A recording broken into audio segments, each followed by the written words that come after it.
Okay, right. There we go. Few moments of questionable connection. My computer did that weird thing again where it doesn't want to connect to the internet. I'm just going to give it a minute, make sure everything is running correctly. Things look okay, but it just had a moment there. Which is done before. I might spend the rest tonight after the stream trying to work that out. It's doing an odd... it's been doing this odd thing where it says it can't connect to the can't find the automatic proxy settings, and so it doesn't want to work. And I had plugged in a wireless card, not a wireless card, a wireless adapter, with the hopes that would, if it did that again, which makes it so it's probably not actually the connection. But I will have a look at that later and not hold at the beginning of the stream with me trying to work out what's wrong with my computer, because that often would be a long, long time. So, good Monday to everybody. Today, going to be doing some Diablo 3. Mainly due to the fact that, obviously, the Diablo 2 remaster got announced. So I thought, why not play Diablo 3? So I'm just going to check. The sound won't come through until... Let's just get myself signed in, sorted out. I have been outside a bit today for the first time in a while. Seeing my nephew, who is very adorable. So let's just shift that over. There we go. Just check. Oops. Never wants to work as it should do. It's because the scene switcher is on. If I turn that off for the time being while I'm doing this, it's fine. Okay. Okay, so hopefully the sound is coming through. It should be, because yeah, the video capture device is getting it, as is the desktop audio. If I can just do a check. Yeah, so there we go. So now it shouldn't be doubling up as it might have been. So yeah, let's play some Diablo. I just tried to click on the Xbox screen with my mouse. So that's that's this morning for me already. Right, hopefully everything else is going correctly, but I'm going to load up. I might just turn this down. There we go. Just so it's not quite as loud. The one good thing about doing it the way I'm doing it now is that I can hear directly how everything should sound to everyone watching, so that's pretty fun. So yeah, I am going to do a brand new hardcore run, because I do quite like this game, and as I can show you that this is I have played this game a couple of times before, so not much new for me on this.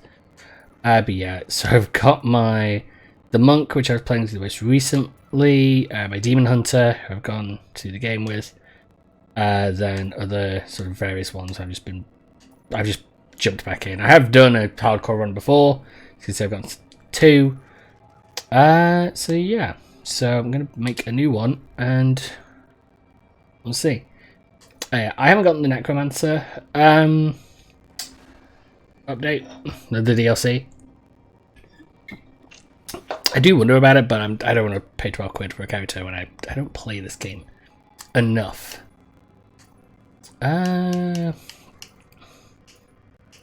What do I want to be? Yeah, look, it's Sonya. I think I'm gonna go Demon Hunter, because I like playing the Demon Hunter. So hardcore seasonal heroes, because there's so much diet, only best play this hero. Okay, well, let's do the seasonal. Let's do both. Put in a series, choose a series, if you die, should not return again. So play fresh, I'll play with other season heroes. That is fine. I only play Rarely anyway, so I'm just gonna call her Valor. Yeah, so you'll notice I am playing this on a controller. So I'm gonna put it on hard. Just because, you know, that's the point of playing a hardcore run. It's to play it briefly. Well, potentially play it briefly. So yeah. But yeah, I'm not playing this on my PC. I don't own this on the PC. Also, I don't like playing on the PC as much. Like, I should be more used to it because obviously I play Heroes of the Storm and it's a similar system, so the movement stuff like that. And maybe when 4 comes out, I'll look at getting that on the PC. I might. I don't know. Maybe if when 2 comes out, I'll get that, and if that's because I'm likely to be on the PS2, I'll get on the there. When Diablo 2 comes on the PC, I'll get that on it. See how that plays. Rescued by survivors who had joined together to rid the world of the creatures of hell. They saw in me the strength to resist the demons, and they forged me into a weapon. So yeah, I can't think of. I think I played Heroes of the Storm first, and then I got this and played it. I am ready.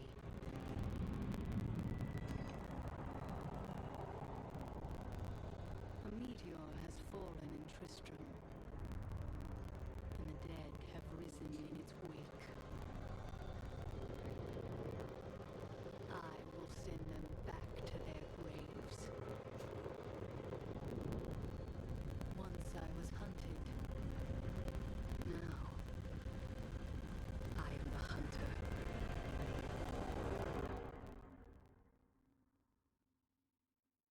It has some odd sort of artifact thing on my screen, but it should be. It's on the capture, but it's not. It's not on the capture. It's just on my screen directly.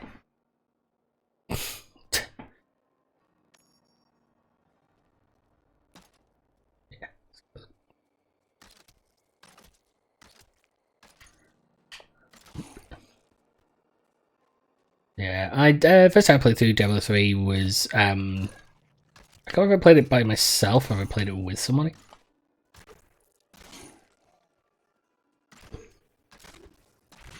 Yeah, I'll try to speed along the early stages.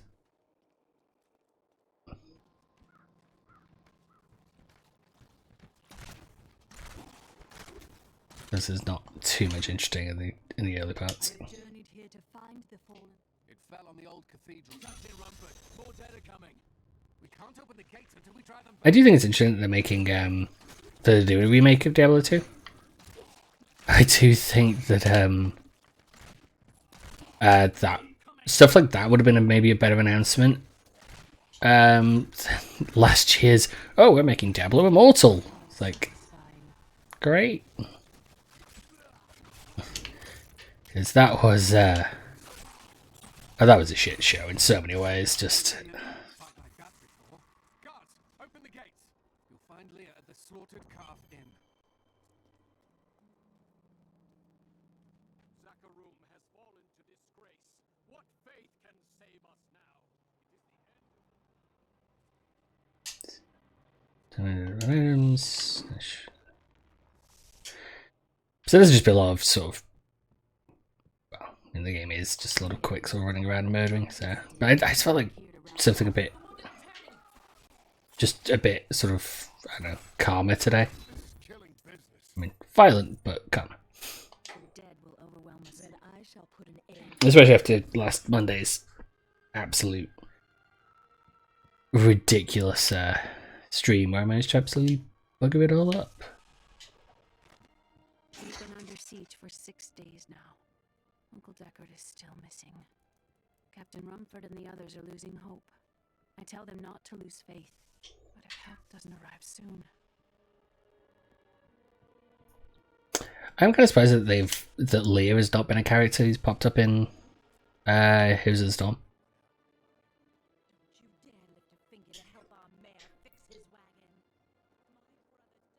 Because I mean that she would be an interesting character to bring in. I don't know what she would really be. I don't know how you would really do it, but it would just seem kind of funny for them to do that. I admire your courage. Well, they're attacking the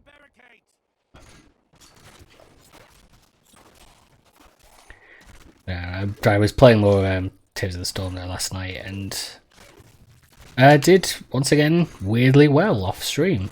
I'm actually back up to Silver 3 again,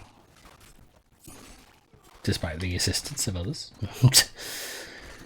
there was a person who was playing ECC in a game I played last night who it became like this consistent issue where like he always seemed to be like the first person in, but he always seemed to be the first person out of a fight as well. And I always noticed that after a team fight, after people had died, he seemed to be like he always seemed to be like miles away. Like he was nowhere near anybody else, and so it made me sort of question what exactly was he doing as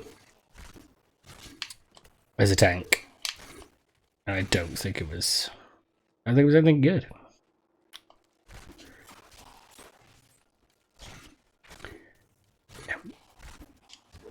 The first game to show is the first time I ran through this. I did it as Demon Hunter. I think one of the other characters I've still got on here was the one that basically another person was playing through, which I think was the was a barbarian.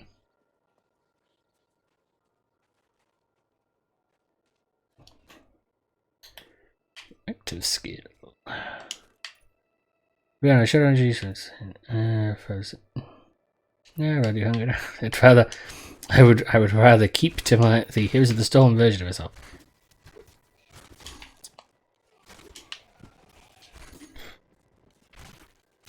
Yeah, so we'll see how this goes.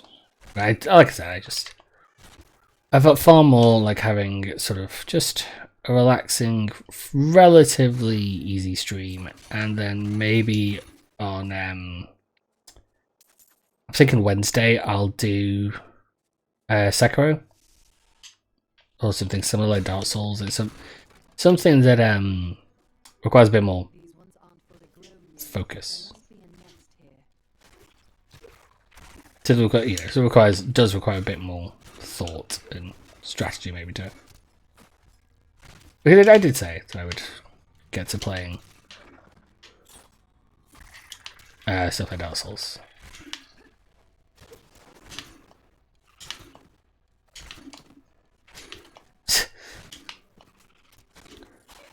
Yeah, my stutter step.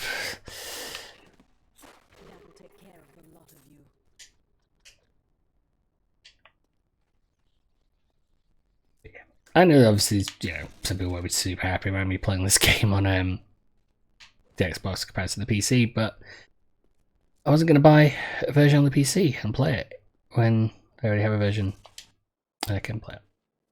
Which is the other thought.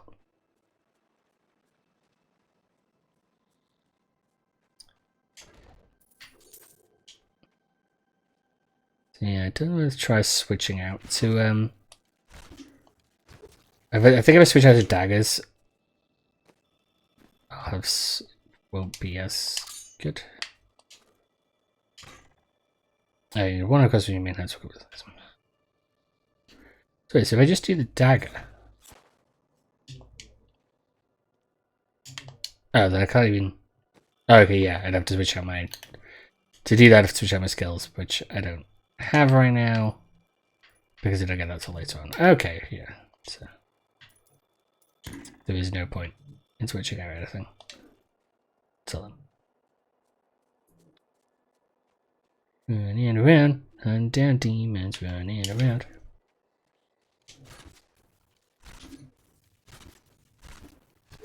It's funny seeing them called Risen because it's making me think of Dragon's Dogma.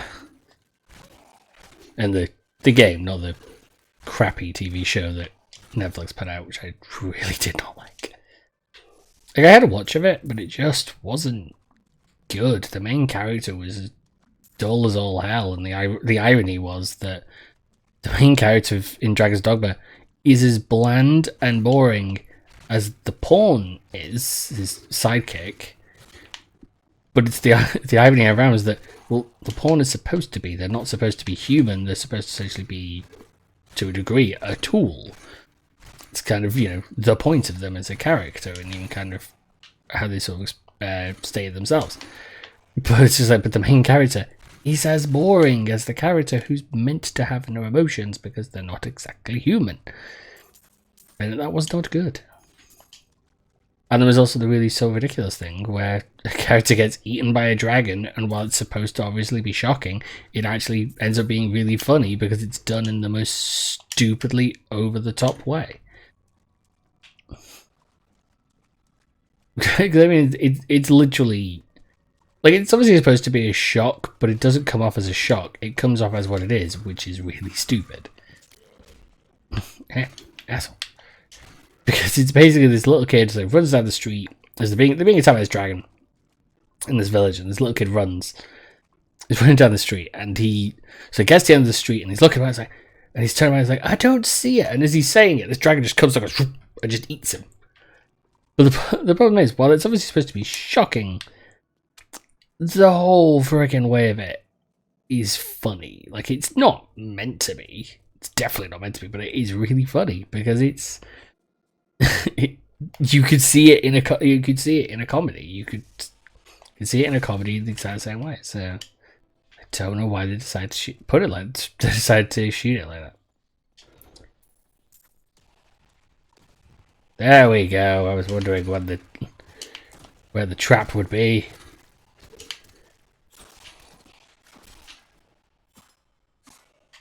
Whoop. Right, I'm going to roll my way towards the door.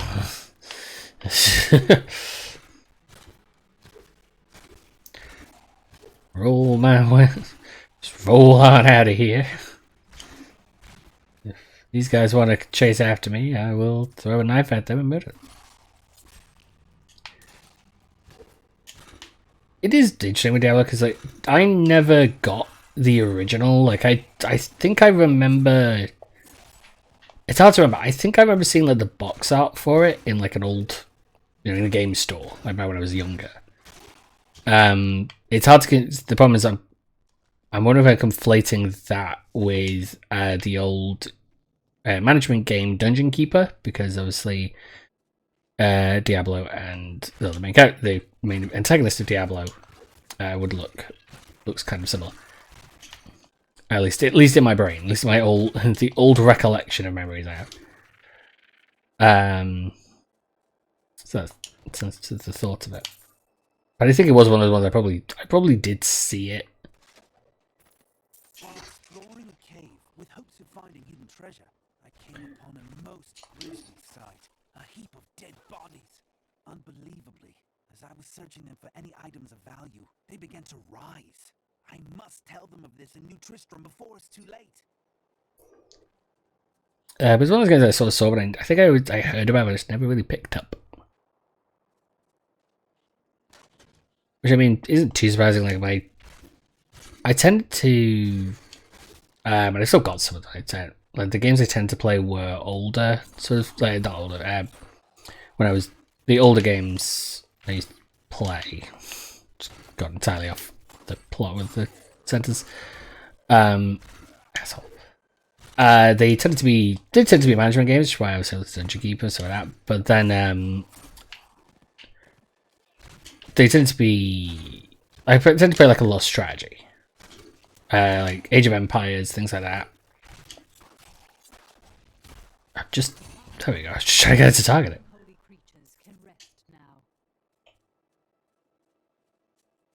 But yeah, I tend to play a lot of strategy games, and I still do. Like, I still will happily play strategy games. Like at the moment, I keep playing Stellaris.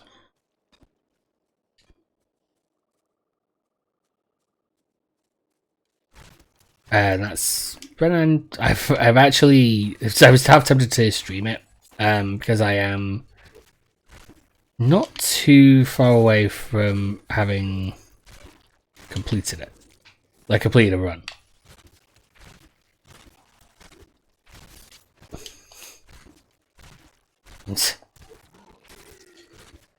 Very similar to playing Heroes of the Storm. Rolling about, just murdering my way through these guys.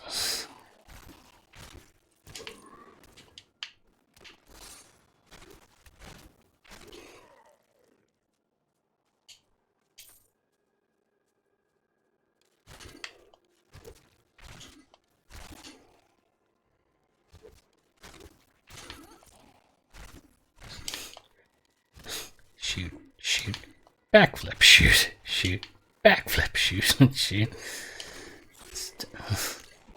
Yeah, every time.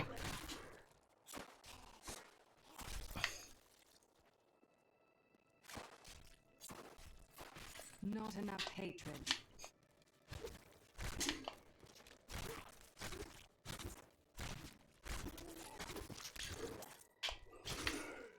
Yeah, it won't be till later on. I mean, that was probably the reason why I pushed it up a little higher. Because I thought obviously it would make it more interesting to play the game with just a little bit of a threat to it, like a little bit of later on maybe being a bit more sort of dangerous. Although the funny thing is actually, even when I played this game the first time, I didn't really find myself getting killed. Not as maybe often as maybe I should, but I don't know if that was just not putting the game to a much higher sort of difficulty.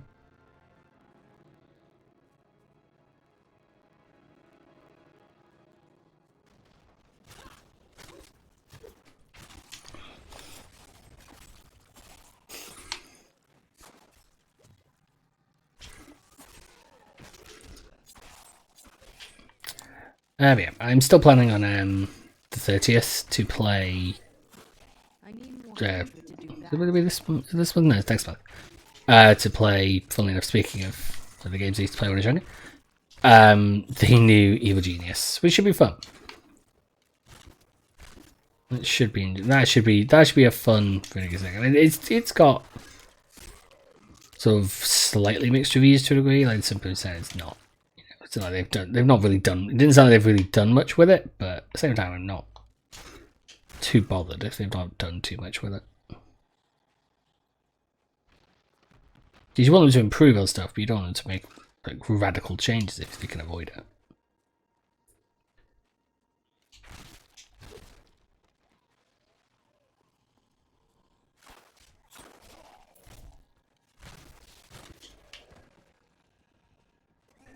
Gonna run and grab this weapon. Yep. Eat a knife. Knife in face. Knife in face. There we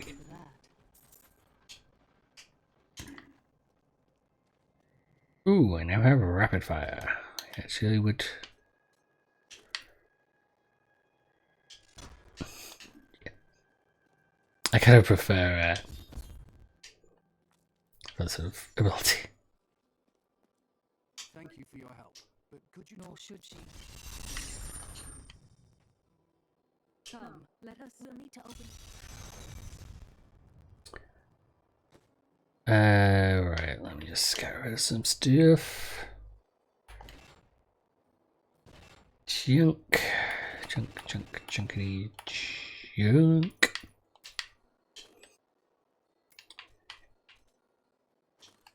Switch those out.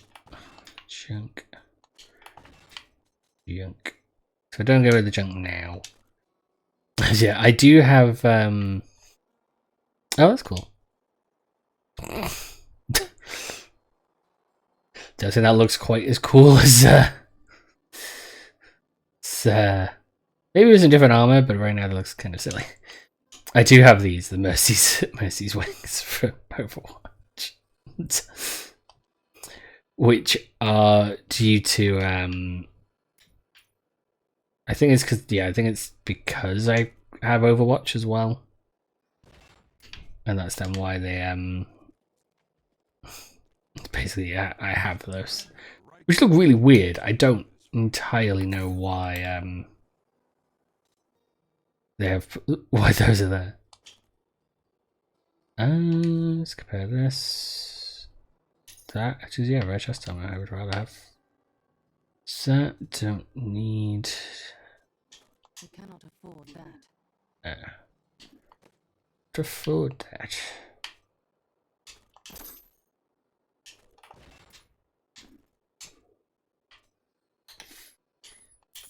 Let's get rid of those.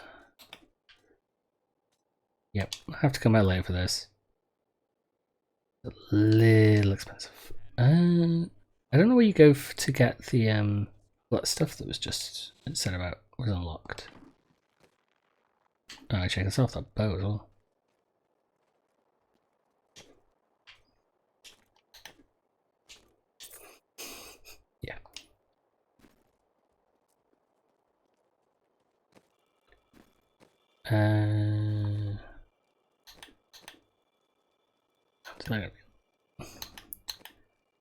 Yeah. I don't know.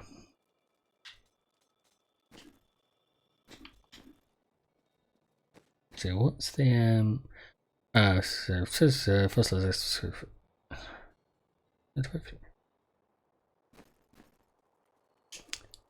Back to the old ruins. Here, let me open the gate. Adria was my mother, but I don't know much about her. She died when I was very young.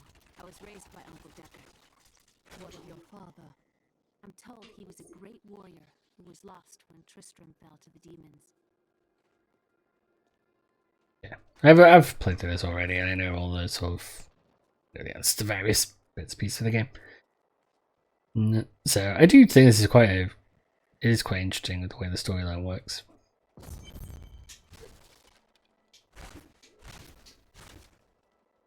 Look, a hidden cellar. Follow me. Your mother had her secrets. People said she was a witch, but I never believed it. Captain Dalton!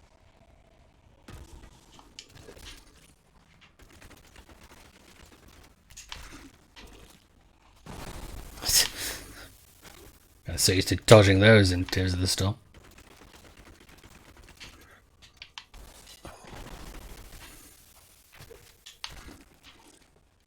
Just keep moving.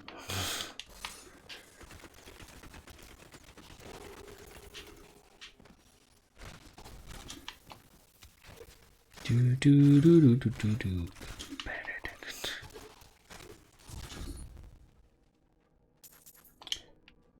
Okay, can drop that off later. Here's the key, and my mother's journal. What I've seen of it is... I will go. Thank you. Aiden came to me last night. I suspected what was lurking within his troubled heart. I consoled him as best I could. Regardless, wherever he's headed, hell will surely follow in his wake. The shadows close in on Tristram once again, but like Aiden, I'll be gone before they fall. Let's not get trapped like that.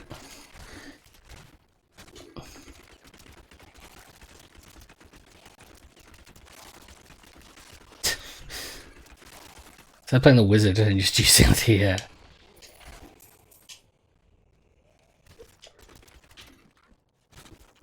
just one single spell. It's like basically like a laser beam.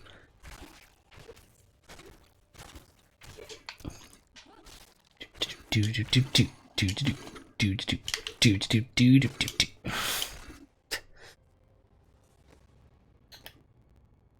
Skills. Oh yeah. Always good to do that as you go through.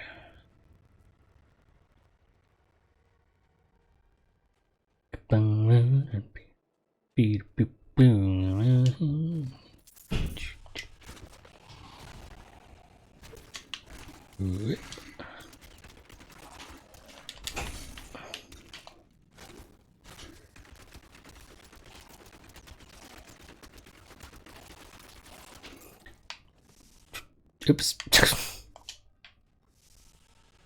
Didn't mean to do that.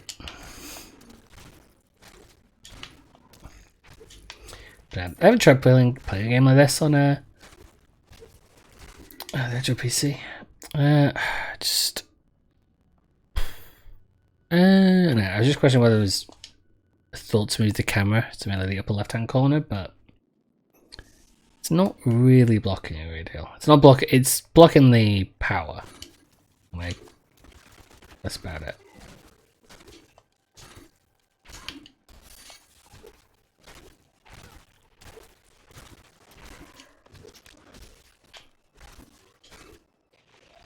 The infamous Tristram Cathedral. I am close to the fallen star now. I do think it was for air that by playing Here's a Storm that did get me more into playing some Blizzard's other stuff. So yeah, it's a good balance times. There we go.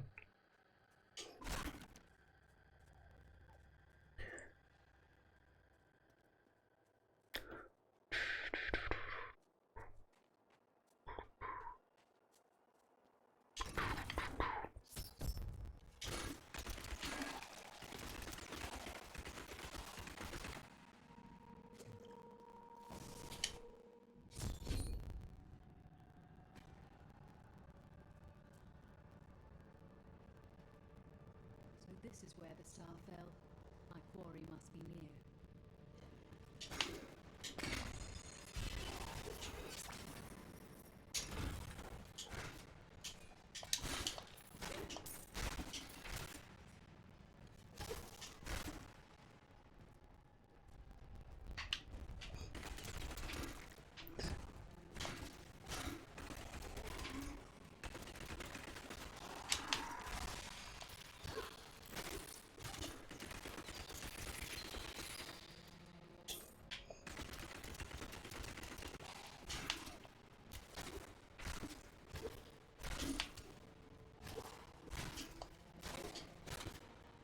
God, but there is a part of me that wants to switch over to playing Heroes of the Storm. I think it's just because I was doing well last night after that first sort of total game. I just kind of wish that some of my there was a game last night that was the last one I played before bed, before I went to bed, and it was impressive. Like we started off. And we were just doing awfully. Like the opposing team seemed to have like consistent momentum. We couldn't seem to. I heard rumors of Zakarum warriors called Crusaders. While the natives were most reticent, I was able to deduce that this order was founded 200 years ago, just as Rakis took his army of paladins west. But these Crusaders went east on a very different mission. So yeah, so it was basically just we started the fight and started the match. We just did terribly. Like it was awful. Like we just kept getting our asses kicked.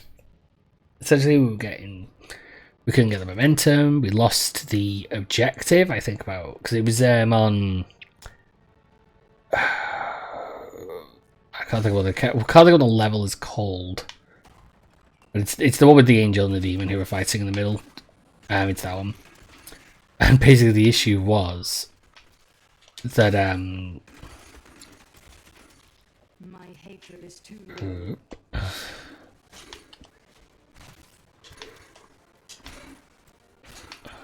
God, maybe a little too. I'm a.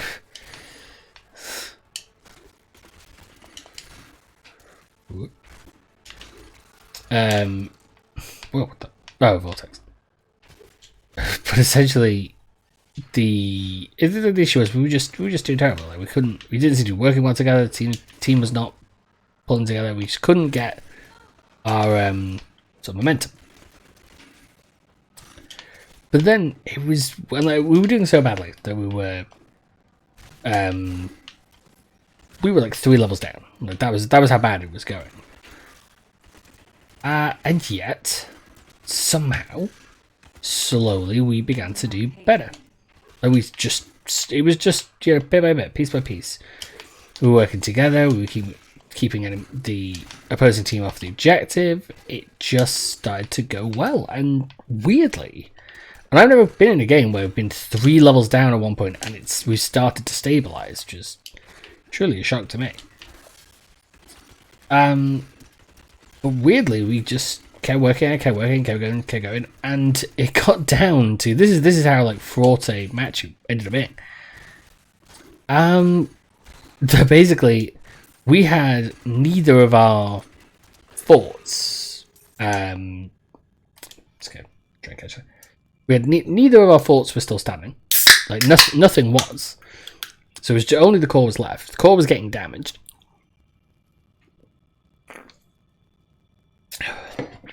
And then, miraculously, we started to work.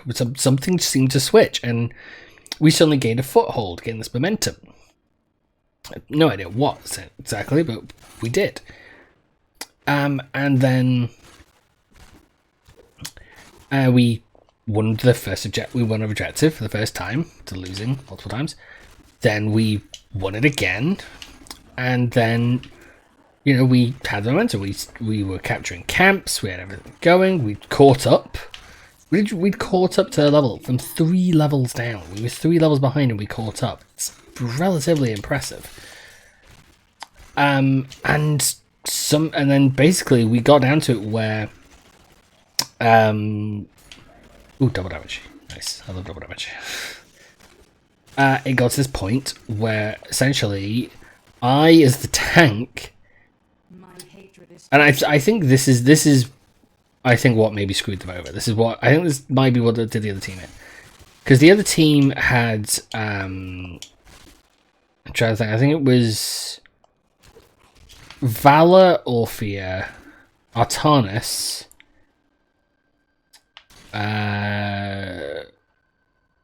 Zeratul, and I can't think of who their healer was. I want to say Stukov. But I'm not sure. I don't think it was. And the issue had become like Zeratul was kept like making these little pushes on his own, towards our core. Like he kept attacking the core on his own. And I think that was part of what actually really kind of helped us, because it meant that Zeratul kept pushing, but he wasn't actually in the fights because he was doing that. So it meant that they had 4 against 5. And so I think it actually gave us just that little extra bit of momentum.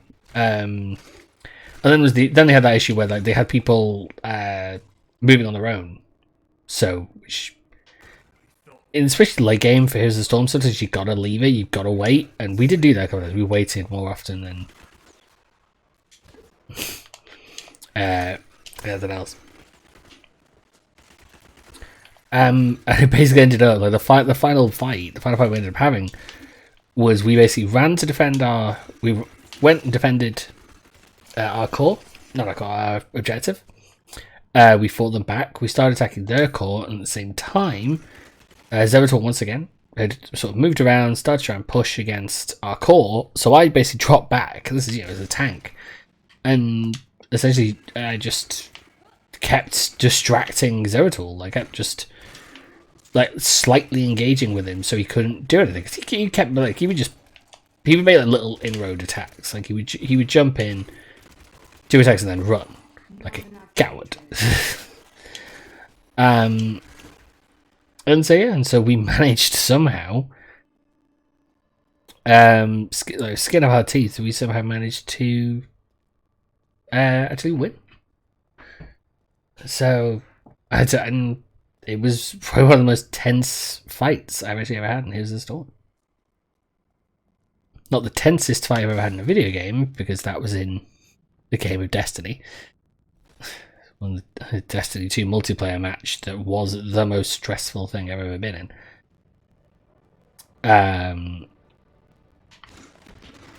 But I was impressed with the team. I could not believe that we were able to hold on in quite such a way. And I'd have to go back and look at it. I'd have to almost go back and watch it to try and figure out what exactly went wrong with them. But I do think it was that after a while they stopped working as a team. They weren't doing they weren't acting as a team anymore. They started, like, one of them started to obviously push off and do it on his own, which doesn't help at that point because you've got, you know, you're not then helping out. I think that was part of the problem. But it's one of those ones that I kind of wish had been on stream because the fight back was impressive. Just slowly, bit by bit. One issue we did have that I kind of felt like if one minor change probably would have tipped the balance early, very early, constantly in our favor, was that the healer we had on our team was playing Anna. And obviously from, you know, when you've got a team of stuff like Valor and Artanis and trying to remember who else was there, and Zeratul, stuff like that. Like the healer we maybe needed, and healer would have really turned the tide consistently, would have been Lily. And I should have said it quicker, and I did think about it because on that objective, on the I can't think what it's called. What it's called, Eternal Conflict. On that one, you do need like character like Lily. You need characters who can blind, and that was why I ended up going Joanna for the tank, because I did that, and it basically meant that half the time their attacks didn't work.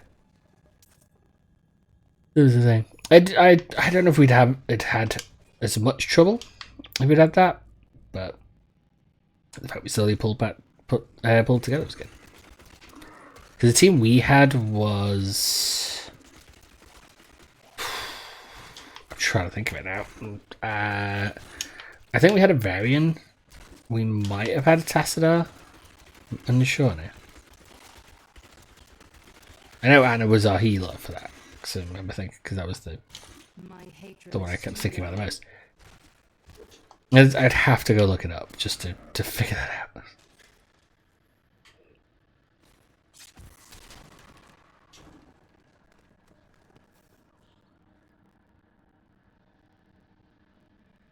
Man in the wind, murdering demons, man in the wind, murdering demons.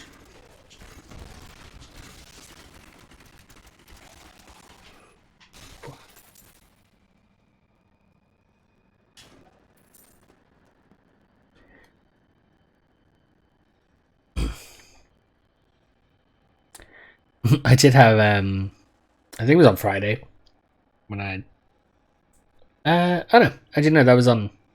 Yeah, that was on the stream. That one was on the stream.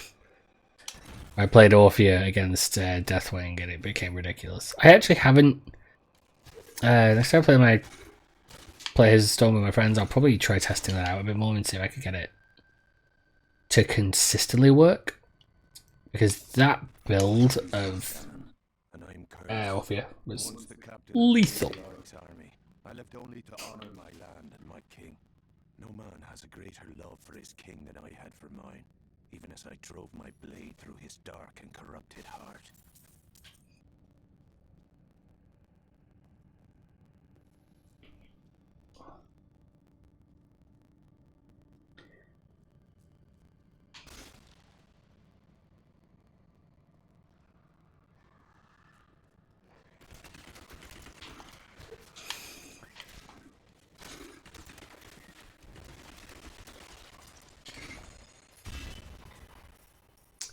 It does feel kind of nice. I mean, I'm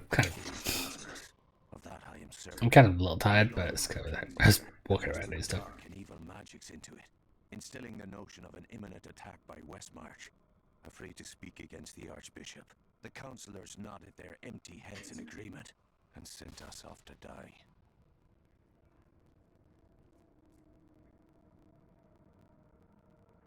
I don't know why, for some reason there was it must have been, don't know. The timer was not showing on the stream manager.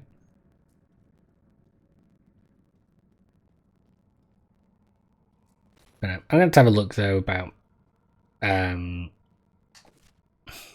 what I did. I need to go to the Brighton. Let's go to the northwest, northeast.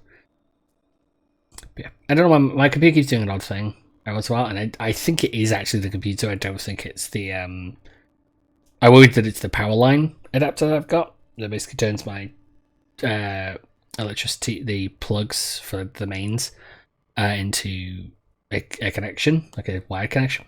So I've got a stable connection. But I think actually the issue is that it's something with Windows 10 itself that's not liking it. Stay back. Back. May this wedge hold. The skeleton king. The power of the fallen star awakened me, and soon all will suffer as I have suffered. Gods, bring me his bones.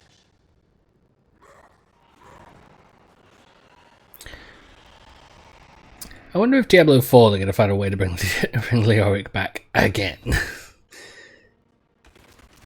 Because as I've been saying, Leoric has been in so many at this point. I think he's in the second one as well. I'm here to rescue you.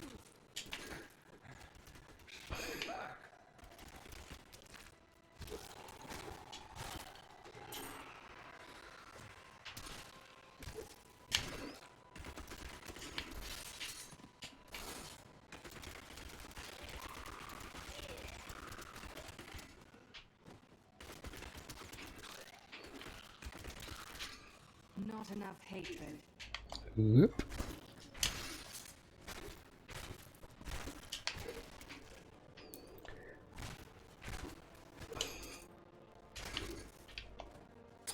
But I'm getting annoyed that I keep having like, relatively impressive games.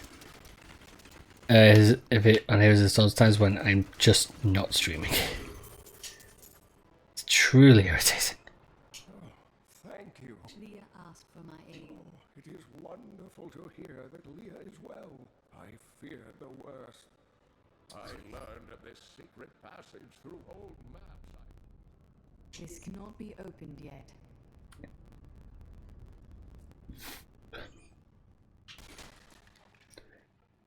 A quick look around.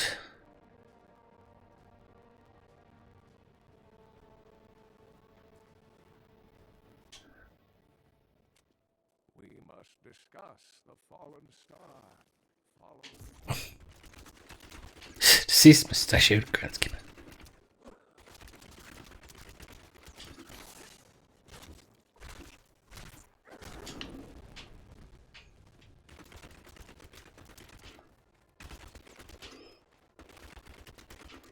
My hatred is too low.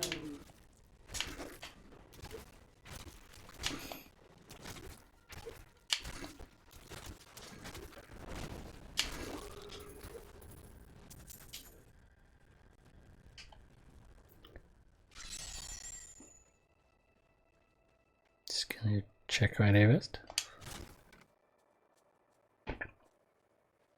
I have thought about trying to play some other MOBAs, and I have tried, but I don't really like them too much.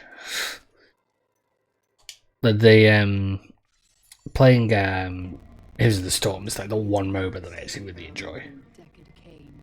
When I found him, he was facing the Skeleton King. And now this abomination blocks my path to the fallen star.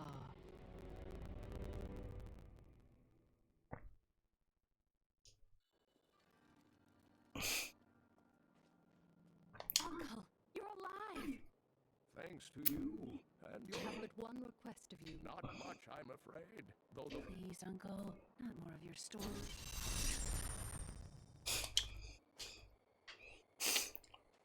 Right, let's just do some inventory management. That can go to junk, that can go to junk. That can go to junk.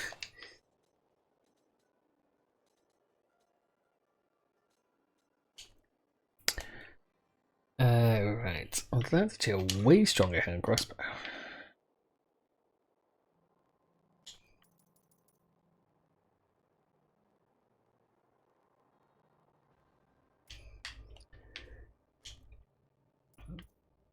Yeah, but I don't have a second one. Okay, well, keys out for the moment, then surely find another one. Yeah. Some brand new goods you might be interested in. Yeah, so junk. Now we got a stupid one. Ooh, shiny. Shiny beard. No, come on. So,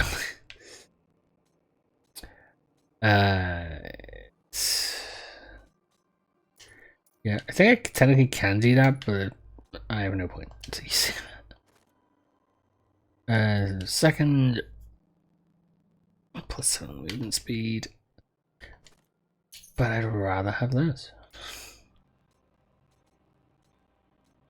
Yeah, there's nothing else that gives me purely increased. Why would I want anything else? Skeleton King was once he lost both of his sons. A tragic story. The king. Leia,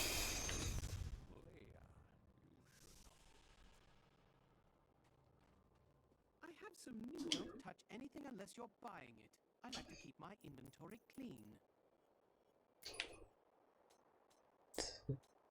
Anything of use? Sightful. I'm guessing that's. Oh no, there's also. I like how the game is literally being like, hey, did you know you could buy the Necromancer pack? I'm like, yes, I do know. Are you telling me because I looked at it before I started playing? Maybe. It is what it becomes. It does feel like it's trying to get me to purchase something that I did not want. That one. See what you do. Because I do like Diablo, like I enjoy sitting playing it, but just not quite that in love with it.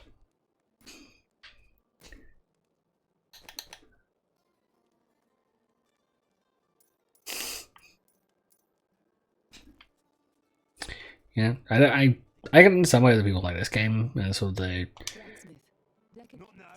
you can just keep jumping into it and doing stuff, and then come back and forth. But I am just not quite,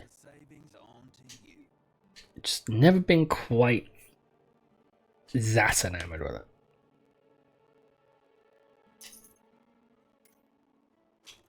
That is too expensive.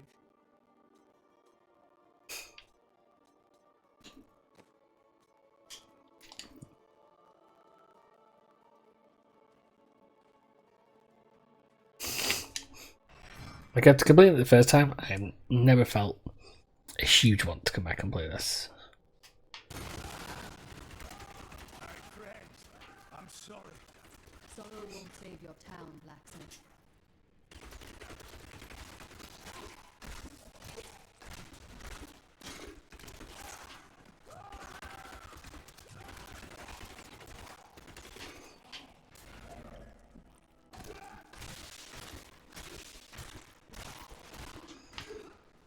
Mira, my love, forgive me. Hedrick! Help me!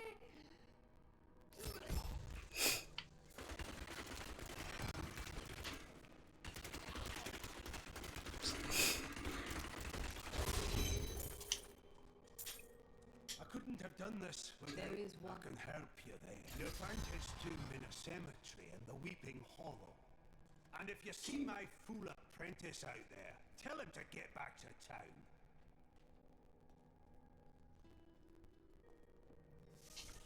New skill.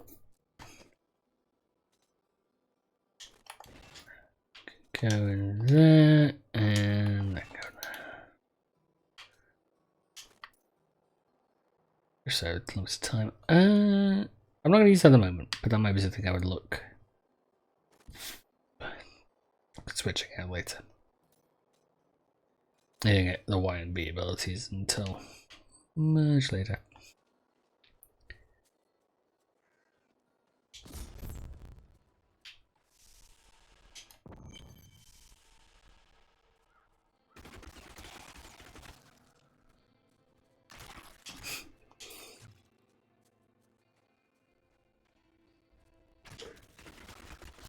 So at the moment, despite the increased, difficulty that's supposed to be facing, I've not really felt like it's actually that difficult.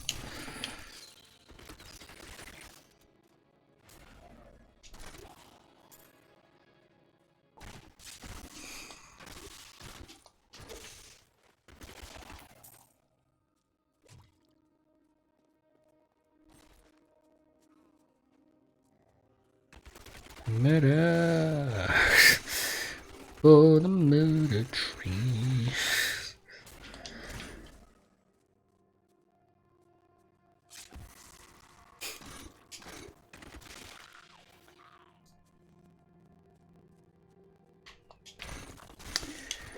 I'll tell you one of the good things about playing this today is obviously that I'm not playing.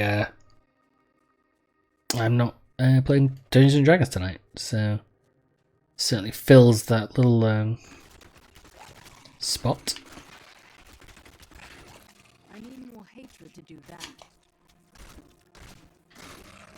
But I have, at the moment, got a little.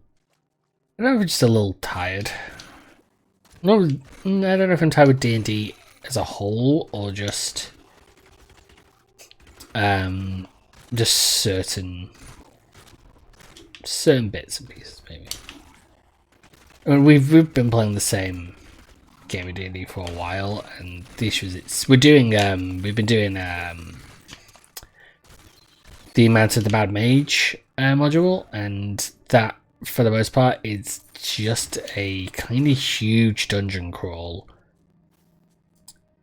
and it's, I don't know, I think it's potentially wearing a little thin to be doing every week or every 2 weeks at the moment, which I think is the issue.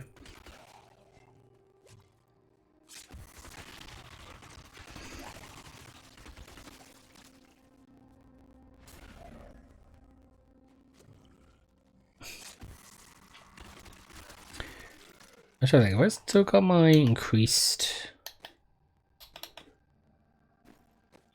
I think that's good. No. I don't only get for this time, I think.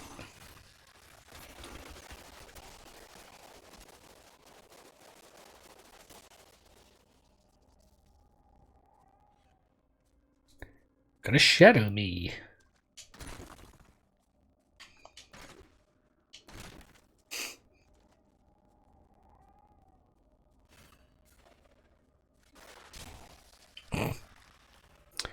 Shadow me, who seems way more powerful.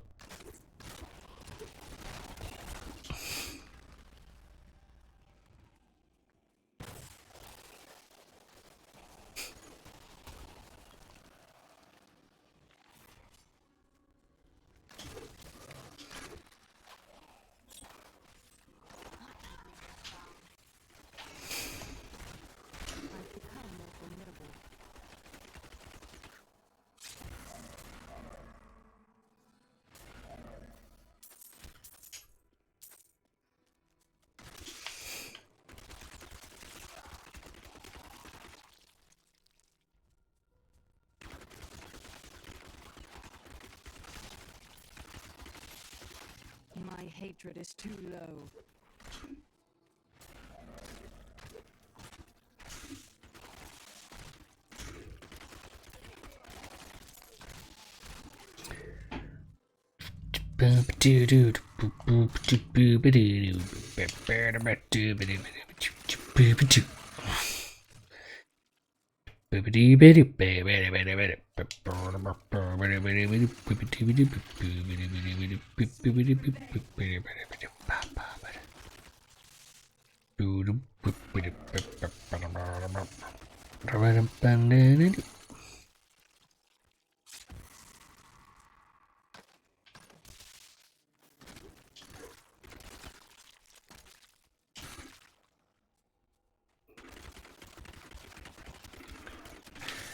I was taking advantage of the Disney Plus's new release, the Muppets.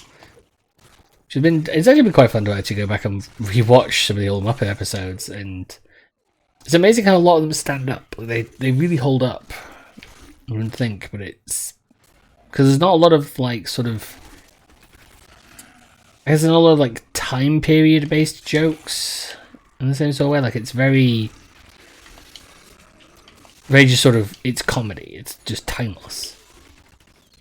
I did get, I think it was the third episode in, because I didn't realize I was watching it. Like third episode in, I got a little content warning of just saying that depictions in this episode that are not suitable for this day and age, which is not appropriate in this day and age.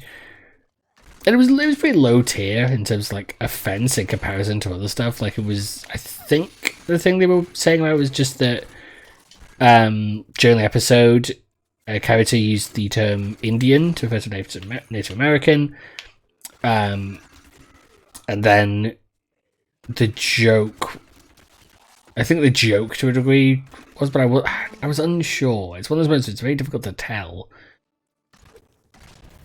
Like of what part of that was the part where it was that was what the warning was about. I felt more bad for the fact that it's not an episode. It's the episode. It's the one with Jim Neighbours on it. And I felt bad for Jim Neighbours really, but he's just like so his episode of the Muppets is the one with the disclaimer over the front of it saying, "Hey, this thing has racist depictions in it." It's just like. Oh, that's unfortunate. God damn it, just won't. I had that.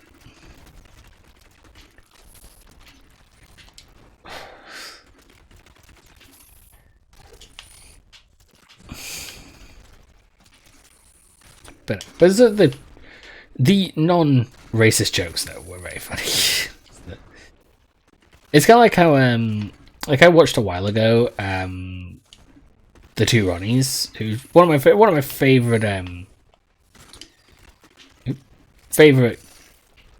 comedy duos, Two Ronnies, and some of their old stuff is definitely offensive. Like that is just there's a little bit of sort of it's not blackface. They're not going like the full Al Johnson, but it's definitely like You definitely shouldn't be. Jeez, this place is starting to get entirely filled up. And the thing is, like, those jokes aren't the good ones. Like, they aren't funny. It's like they're not the ones you're gonna watch the show for, which is good because that means that it's not tinged with that sort of issues. Like, then they were never a duo who made their living and their comedy out of making fun of other people. In that regard. But the best stuff for the Two Ronnies is always wordplay. Always the wordplay sort of stuff. Like if you want good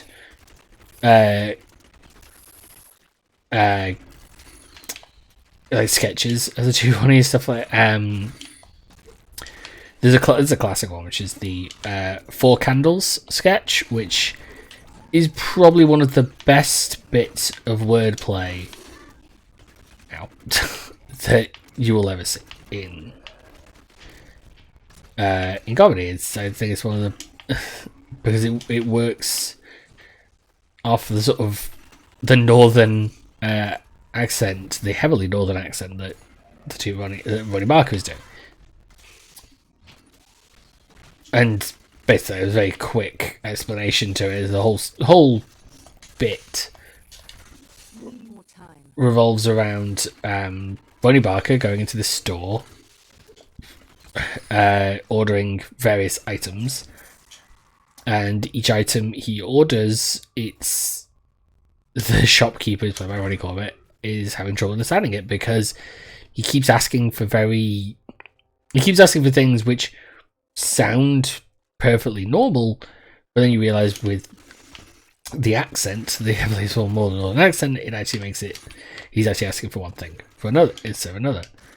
So the reason it's called the Four Candle sketch is because one of the first jokes, and then the way that the rest of the sketch continues, is that it's the first thing he asks for is 4 candles. And so when Cobra gets him out, he puts on the desk. He goes, "Here's 4 candles." And he sort of looks at them and says, "No, 4 candles. Handles for forks." And that's then where the rest of the sketch continues. And it's The blacksmith's apprentice is dead. I must recognize him when I can. and that's sort of then how the rest of the sketch plays out. It's all of these sort of plays on just like the accent affecting the request, and it works really well. There's some that are definitely more of their time.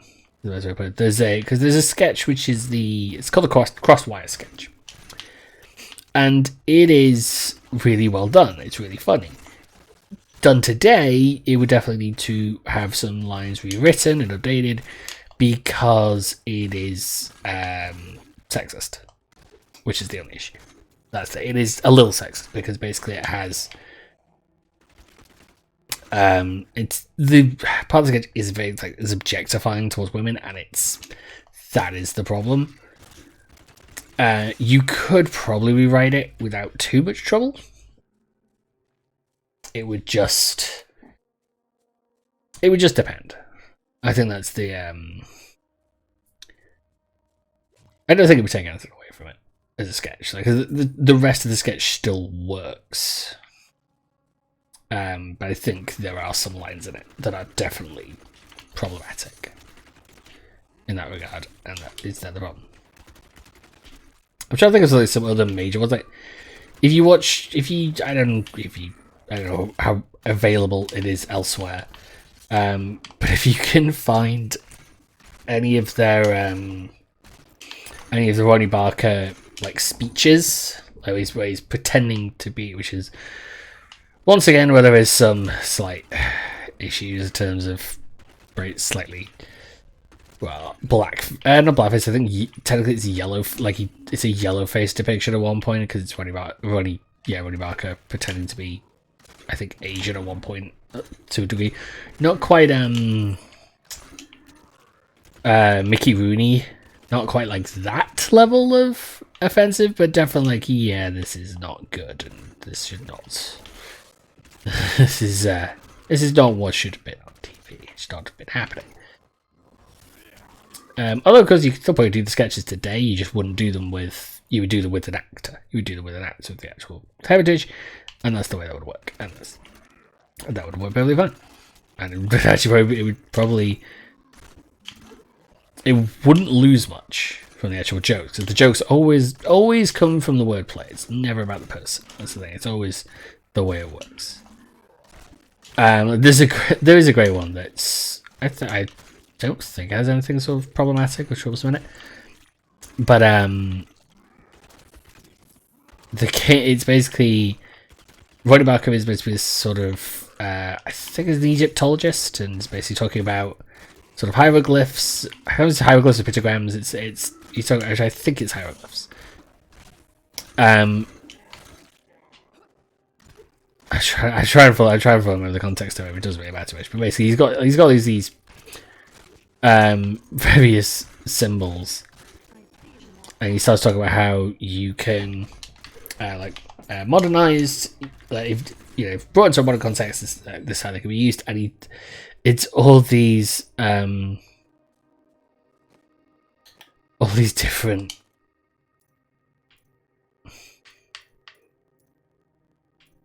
Okay, weird. So I thought I'd give me an extra.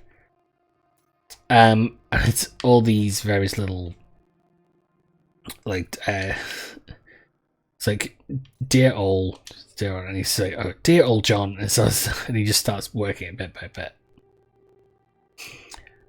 As your hatred spenders, slow.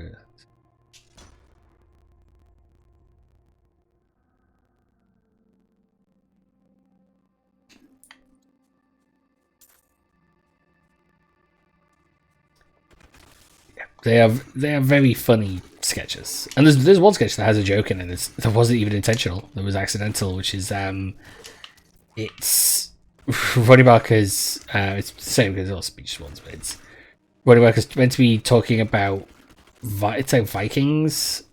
I think it's certainly that area. But as when he's wearing this big sort of like ridiculous helmet, but when he takes it off, the helmet, his hair, at least according to them, it was not intentional. His hair sort of sticks up. There's this big swoop of hair. And it was entirely unintentional, but it gets this really big laugh from the audience who are watching it because it is really funny, and it's because it is wildly unexpected, and that's the thing. Like part of comedy is something unexpected. But yeah. I think that is the issue. There's the unfortunate taint to the two runnings in a way that like, some of their stuff, they were more than happy in the time to do that stuff, and they probably didn't. And you know, because it's that sort of thought of, you know, that was just the way it was. That was, people saw it as okay, and it's, you know, you get to it and you go, well, you know, it really wasn't.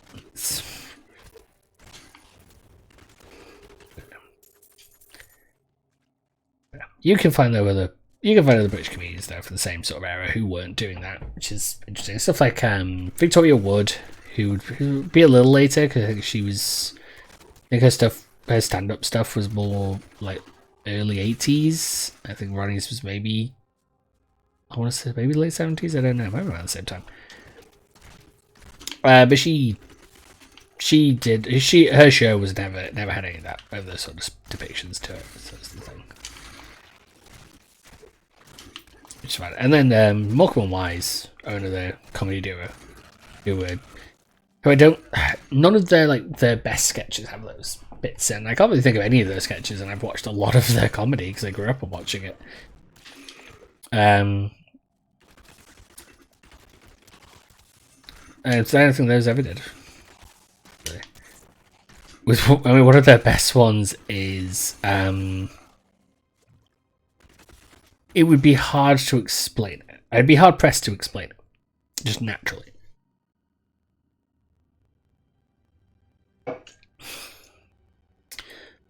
But it's basically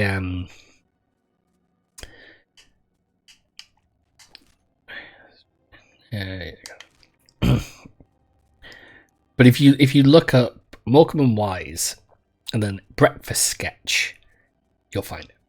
And it is essentially just, it is Morecambe and Wise getting ready for breakfast. And that, I feel like that's all I want to say, because it is just then a well choreographed sketch, a well done moment. I would half be tempted to, after this, going away and watching through all these various sketches. Which did you think about for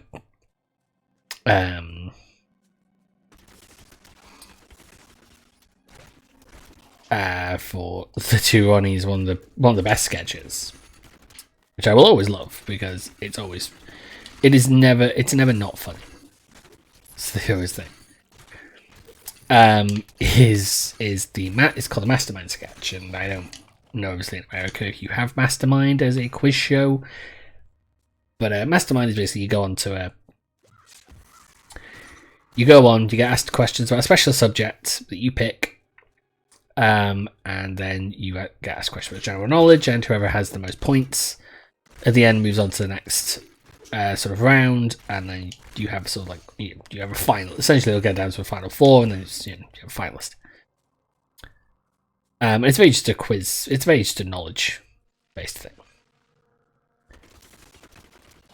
But the sketch that the two Ronnies do for it is perhaps a work of genius. Is the best way to put it, and I love it because I do think it's what it is. It's such a well thought out, well done sketch, and it makes fun of things as well, which is always good. And the sketch is Ronnie Barker's the host, and he is asking Ronnie Corbett questions, but Ronnie Corbett's specialist subject is answering the question before last. And his previous one, I think, was answer the question before it is asked. So the question before last. So it means that basically he basically has to answer the answer to each question is the answer for the previous question. So stuff like one of the first questions. I can't remember the question. It's just his response is like, yes, that's correct, and it's entirely it's the previous question. So you get stuff like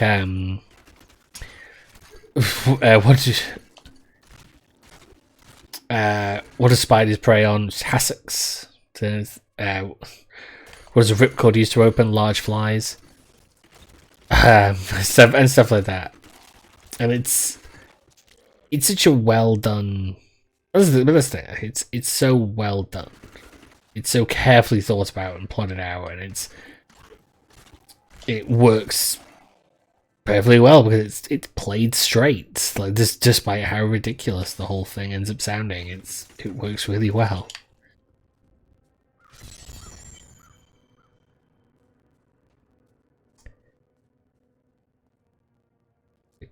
I do think that's the thing with comedy. Like good comedy stands the test of time. Good comedy is funny no matter how many times you go back to it. And it should never be a thing where you look at when you're having to question it. Because if you haven't to question it, then it's not good. That's how I feel like it's just not a good idea. I'm pretty sure my mind is onto this now. Because I had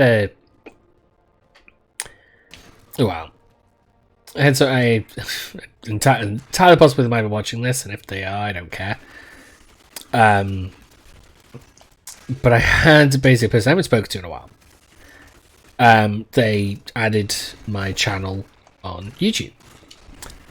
And I decided, I just ignored it. I was like, okay, I don't really care too much, but, and you know, this is about everything. You know, everything will lead back, leads back into everything else eventually.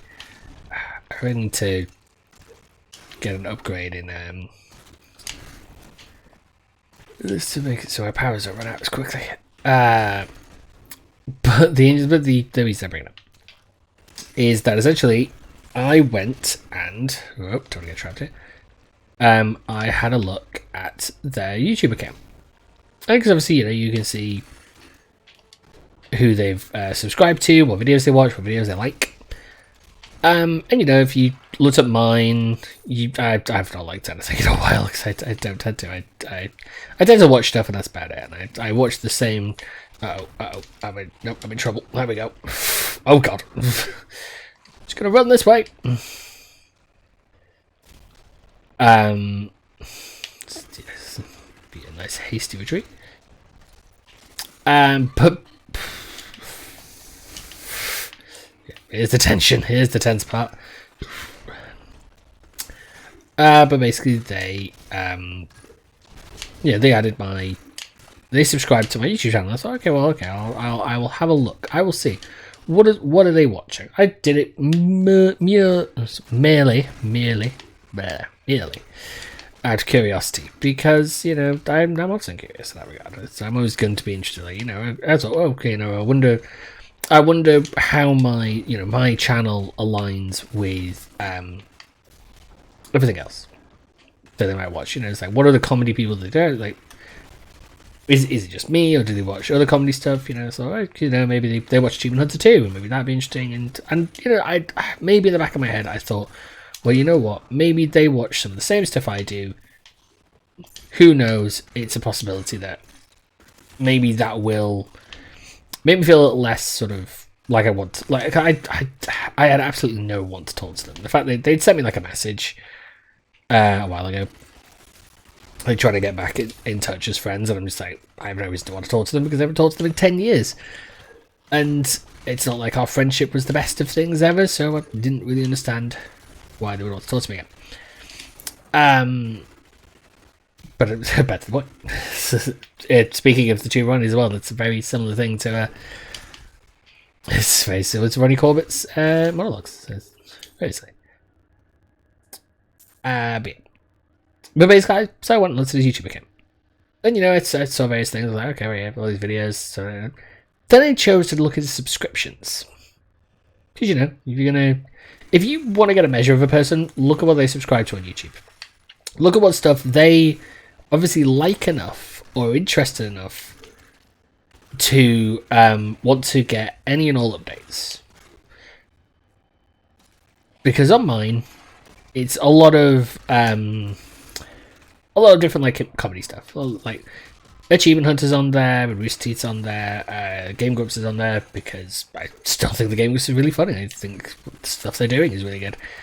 And then stuff like Starbomb's on there, and Ninja Sex Party's on there because obviously I really quite like the songs that they do. I wish that Ninja Sex Party would release Mystic Crystal as a single, so I don't have to buy the entire album to get it. I might buy the entire album. I might have a listen to it, see what how I feel about it, but I don't know.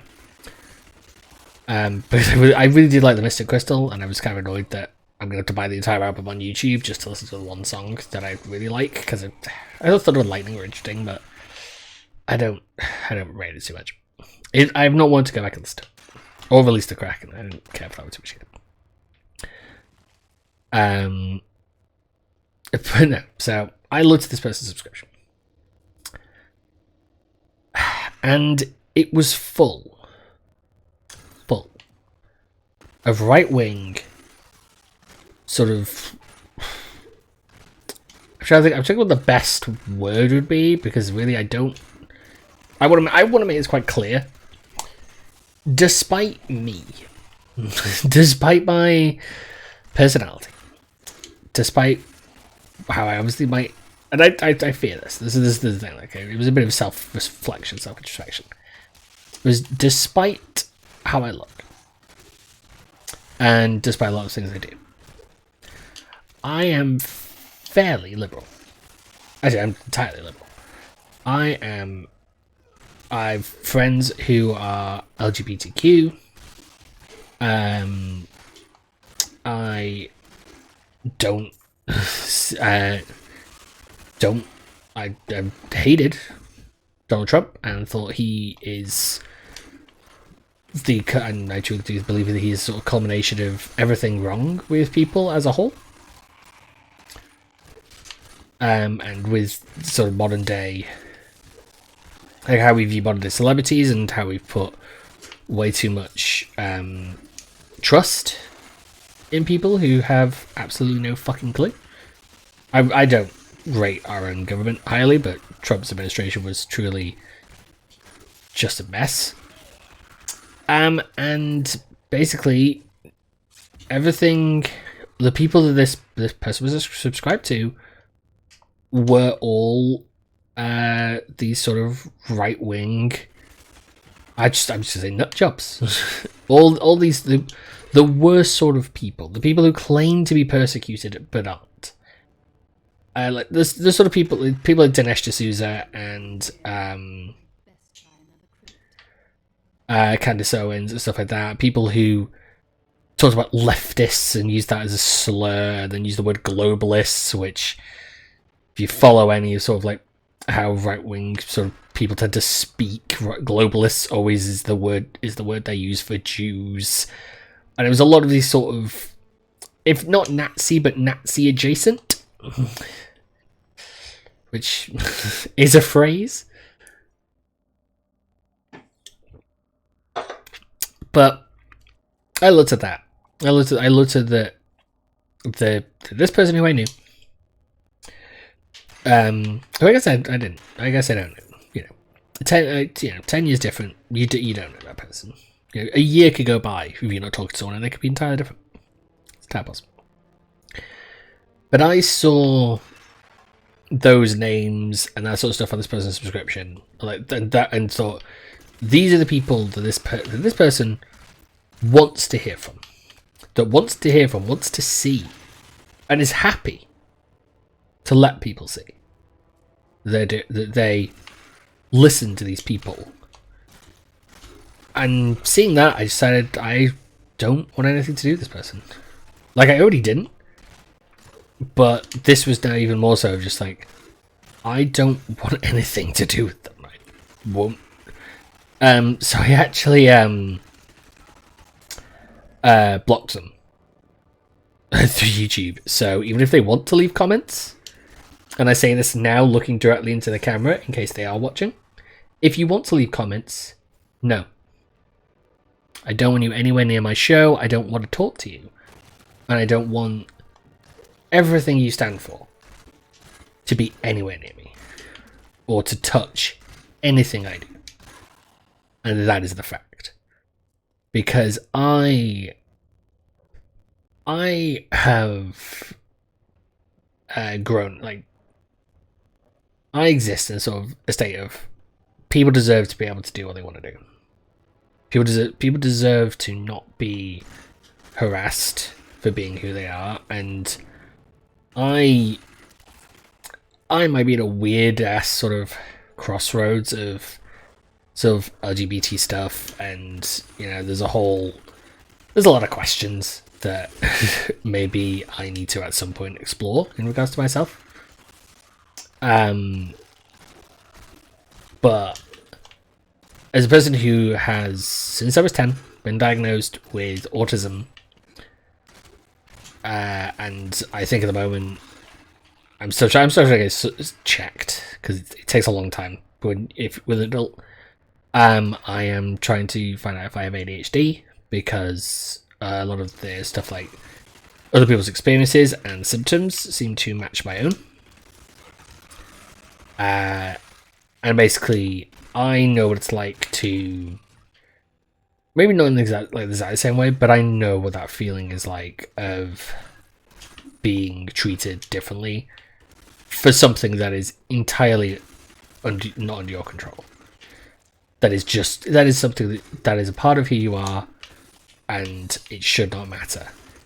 And I will hate anybody with a passion who would happily persecute, degrade, humiliate, or treat in a less than respectful manner people who are different in that regard. I do not understand why anyone would want to. I've got friends who I would hate to learn had been treated in such a way, and there's one person I'm very good friends with who, if I learned that they were at all treated in that way, I would feel extraordinarily sad for them, and would want to make sure they're okay. And so seeing anyone with sort of like right wing, especially like those sort of the worst people, like Dinesh Susan kind of just, and anyone else, that sort of thing, it's just like seeing that, no. I just want absolutely nothing ever to do with them. Nothing to do with that with me, nothing to do with that on my show, nothing else. Began to sense the corruption that was eating away at the heart of his faith. He knew this corruption would eventually destroy his beloved church, and that he must take action. After much prayer, Akan hit upon the idea of an order of crusaders. Grave robbers have defiled my return, my...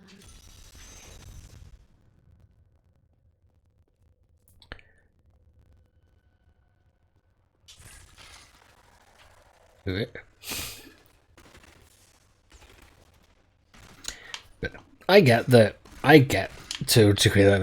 I actually sort of worry about it, and I started to think about it, is that I look like the sort of guy who should be yelling on YouTube about made up bullshit and being sort of angry about absolutely nothing. But the thing is, like, the stuff I get angry about, I'm usually not actually that angry about, or it is more of a, it's a bit. And it's a bit because it's not me. like I will get like stupidly angry about like stupid shit, as anyone should. Anyone should be able to. But you're never gonna see me make a video that's do something like like going after Brie Larson, or uses the phrase SJW in a sort of in a negative, insulting slur of a context. That is not me. That is never who I'm going to be. But that's the thing, and that's just the facts, really.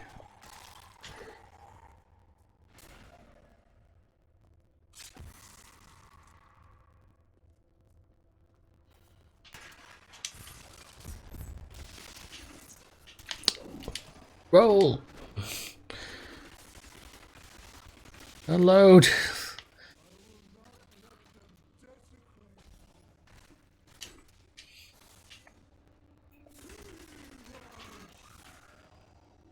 Good luck.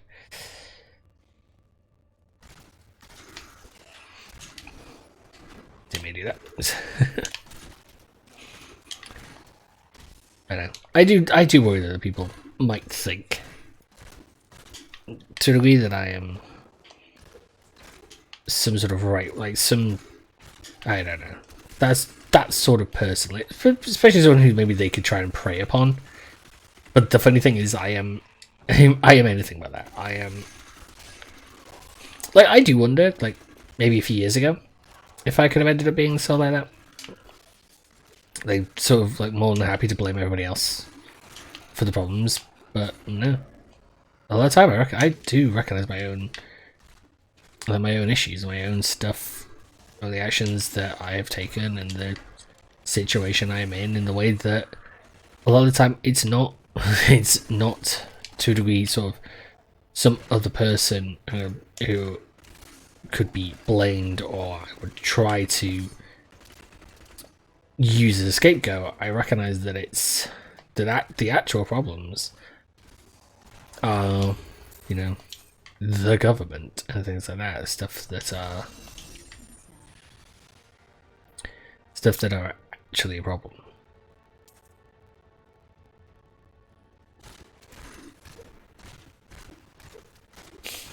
But I do worry though, obviously. I do think if I hadn't started maybe playing D&D, I hadn't gained a social circle, was a bit stronger, I do wonder what I would have been like. I would say right now this would be very different. I'd have possibly been, I don't know. I think I would have been very unhappy. That's definitely a feeling. But I'm not entirely sure.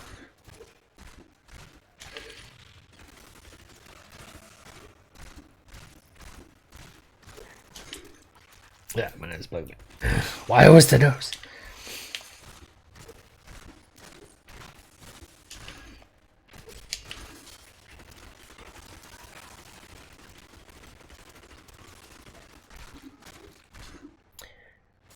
It was definitely playing that, like going and playing D&D that has helped with sort of socializing, getting used to people. And I wouldn't say it's still great. I would say I would still have wild fucking trust issues from previous interactions with people, and it's, you know, it's not great, and that sort of thing that, you know, maybe therapy would be a good idea, because it could be useful.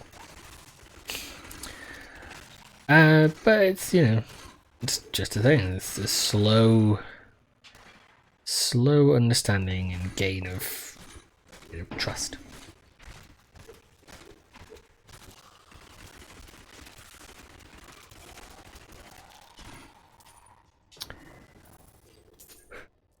I do fear that, you know, it's entirely possible that I could have fallen prey to those sort of people, but actually, even then, I never really went onto those areas. I went to the dark section of the internet where, you know, people get convinced of ridiculous things because they need other people to blame. Like, I've never been that sort of person. That is just the thing of it. The crown isn't even in this crypt.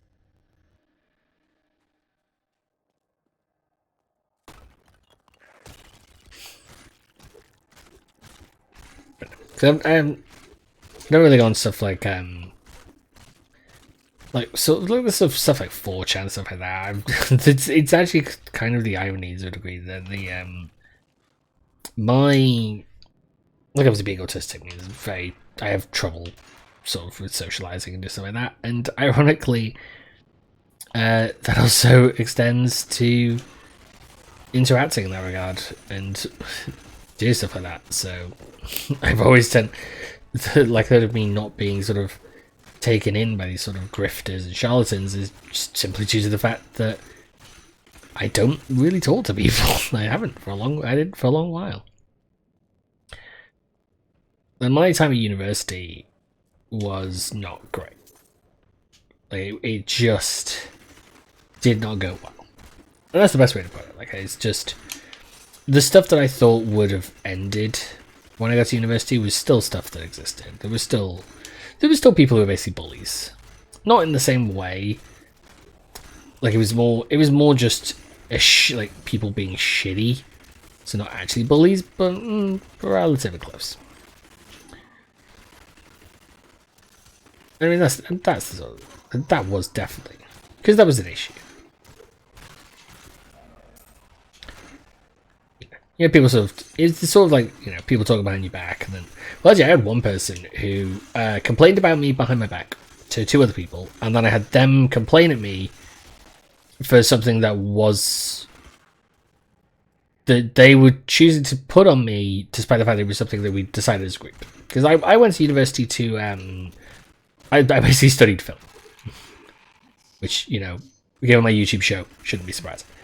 Like, I learned how to. It was basically learning how to sort of write and film and stuff. I don't. Looking back on it now, I don't know if it was actually a great course.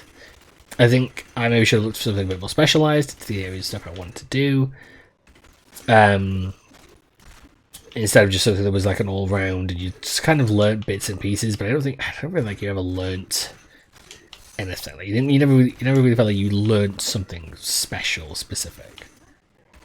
You just learned a lot of bits and pieces that made up something. Let Molten go away, because if it does, I'm gonna fucking jump behind them and run. Let's find out. Yeah, it does.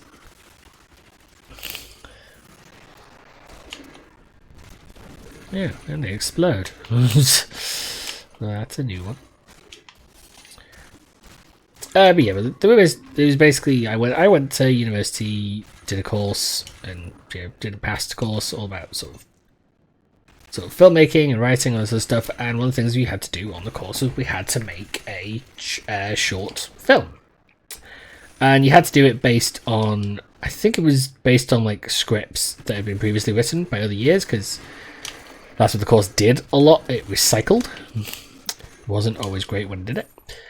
And the one we had to do was all about this person who basically mistreats their the person in the film mistreats their various like appliances, like all the sort of, you know, the TV, the phone, and all this other stuff, and essentially then the appliances get revenge. You know, very, very Twilight Zone, very Twilight. And that was why I was really happy to do it, because I was just like, awesome, love it. I love this sort of, you know, this Twilight Zone-esque feeling of it. That's great.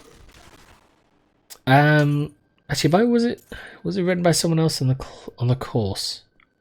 I don't remember. Unimportant.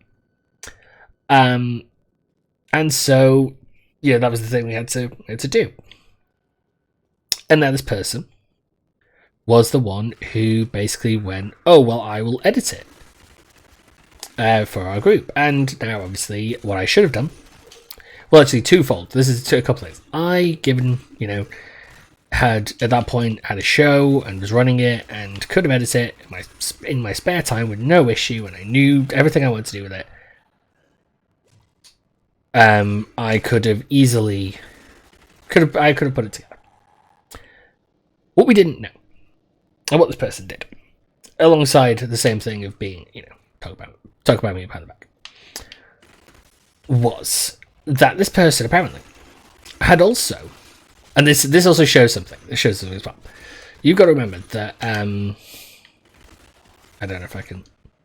Yeah, I can pause this because I just want to look at the camera. It says you've got to. This shows how university was for me. I feel like it is in a nutshell the most perfect explanation. I was running a YouTube show. People on my course knew I was running a YouTube show, which meant they knew I had access to equipment. I had access to a computer that could edit, had editing software, and I could do it. I knew how to do it. Here's the thing. Nobody on my course asked me to edit anything. Nobody ever did. Instead, the guy who was on our course and who was in my group, what was he asked? He was asked to edit. He was asked to edit 4 different projects. 4 people's projects, and we probably had about 6. But what did he do? He decided to edit everybody else's projects first, and then do ours. That's right, he decided that the best idea would be not to do his own group's work first, but to prioritise the other people he was friends with. And one of the issues he then had was that he was doing it on a Mac laptop, and I don't rate Macs very highly. Like I think if you're gonna edit stuff, I don't know if that'd be the best thing. There's a 34 arm, I guess. But I don't want to change. I don't think unless it's very well set up and it's put together. I don't think a Mac especially on a laptop as well, is a great idea.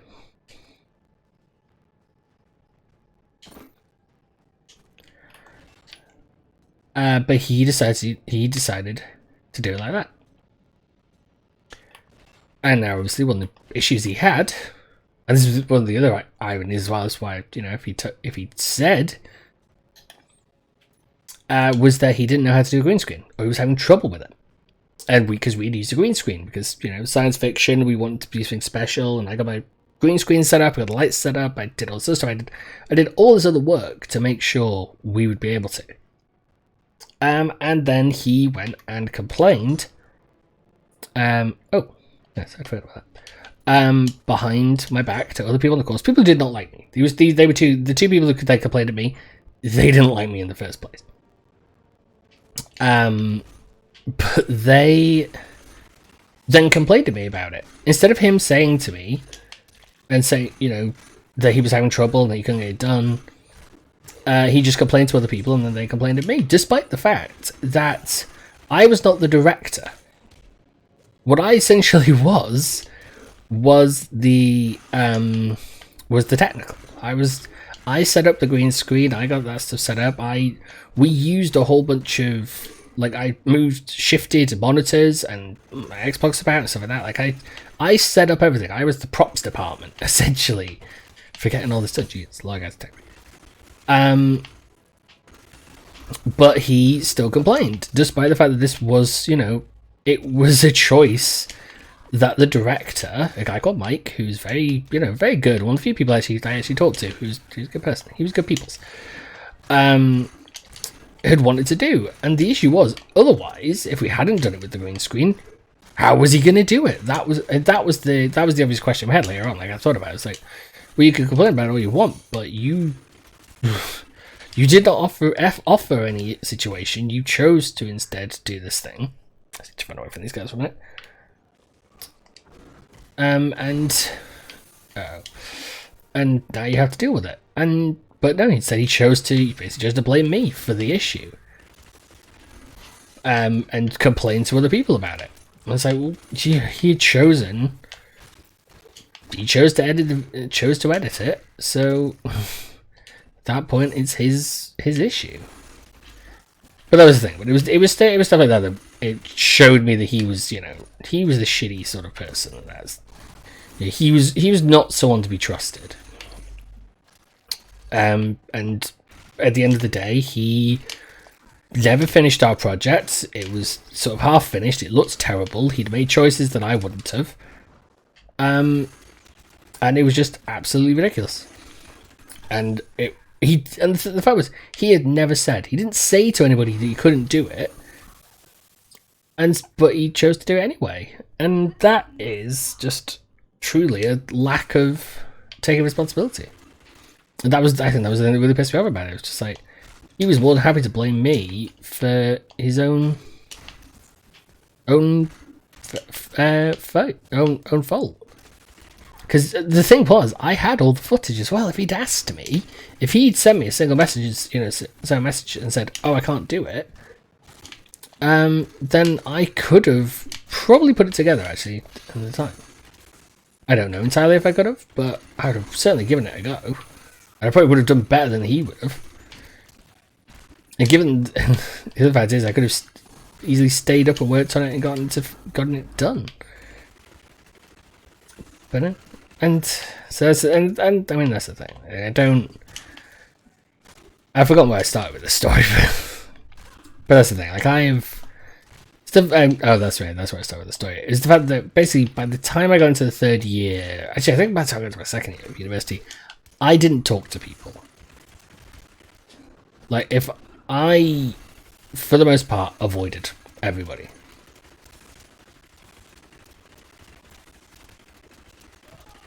I gotta admit, that rune is really helping with this right now.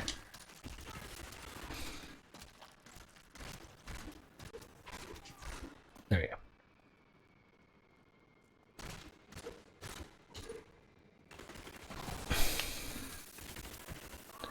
Yeah, but that was the issue. That was sort of thing. Like it would have been a thing after a while at university. Like if I hadn't been playing D&D, like I would just barely speak to anyone. My socialization would have been terrible. Not that they were better. Like one person literally said to me, like literally, I had someone say to me, "Why couldn't I be more social?" Why can't I be more social? Which is truly, if you say that to someone, you're an asshole. I don't make the rules; I just follow them. Because that puts a huge amount of blame onto the other person while avoiding it for yourself. Because you can't be social if the other people don't want to be social with you. That's the way that works, and that was what the issue was. What they actually meant, in a very, and I don't know if I don't know if man, we're hitting up all the various things today in terms of representation. I don't know if they were. I don't think they were being ableist in this regard, like in regards to autism. But what they meant, what comes across when someone says that phrase to you, is I mean, why can't you be more like everybody else and not be you? And that's the thing, and that is then how I saw it,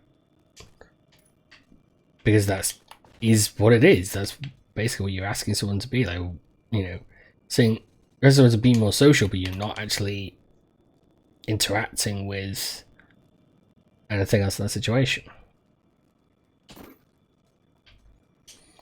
You're saying to them, why can't you change your entire personality?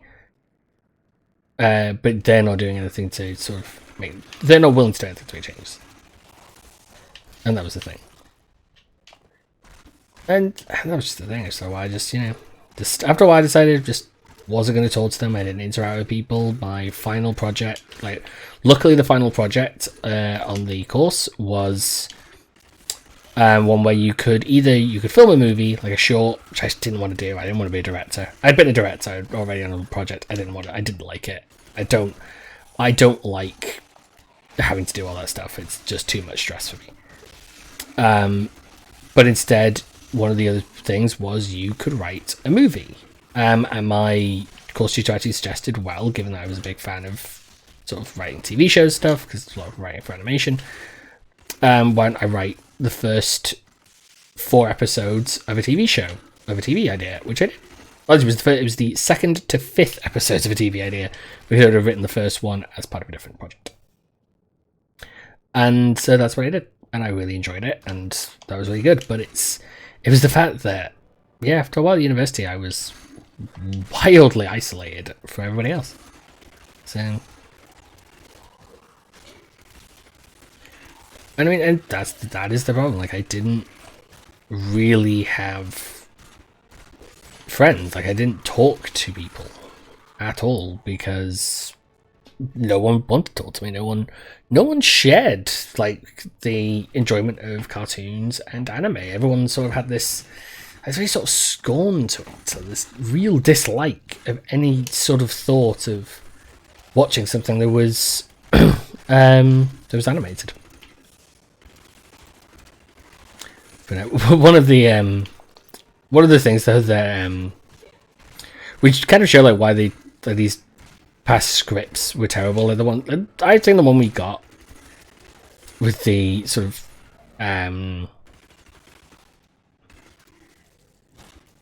Twilight Zone-esque feeling was really cool, but there was another one that was similar.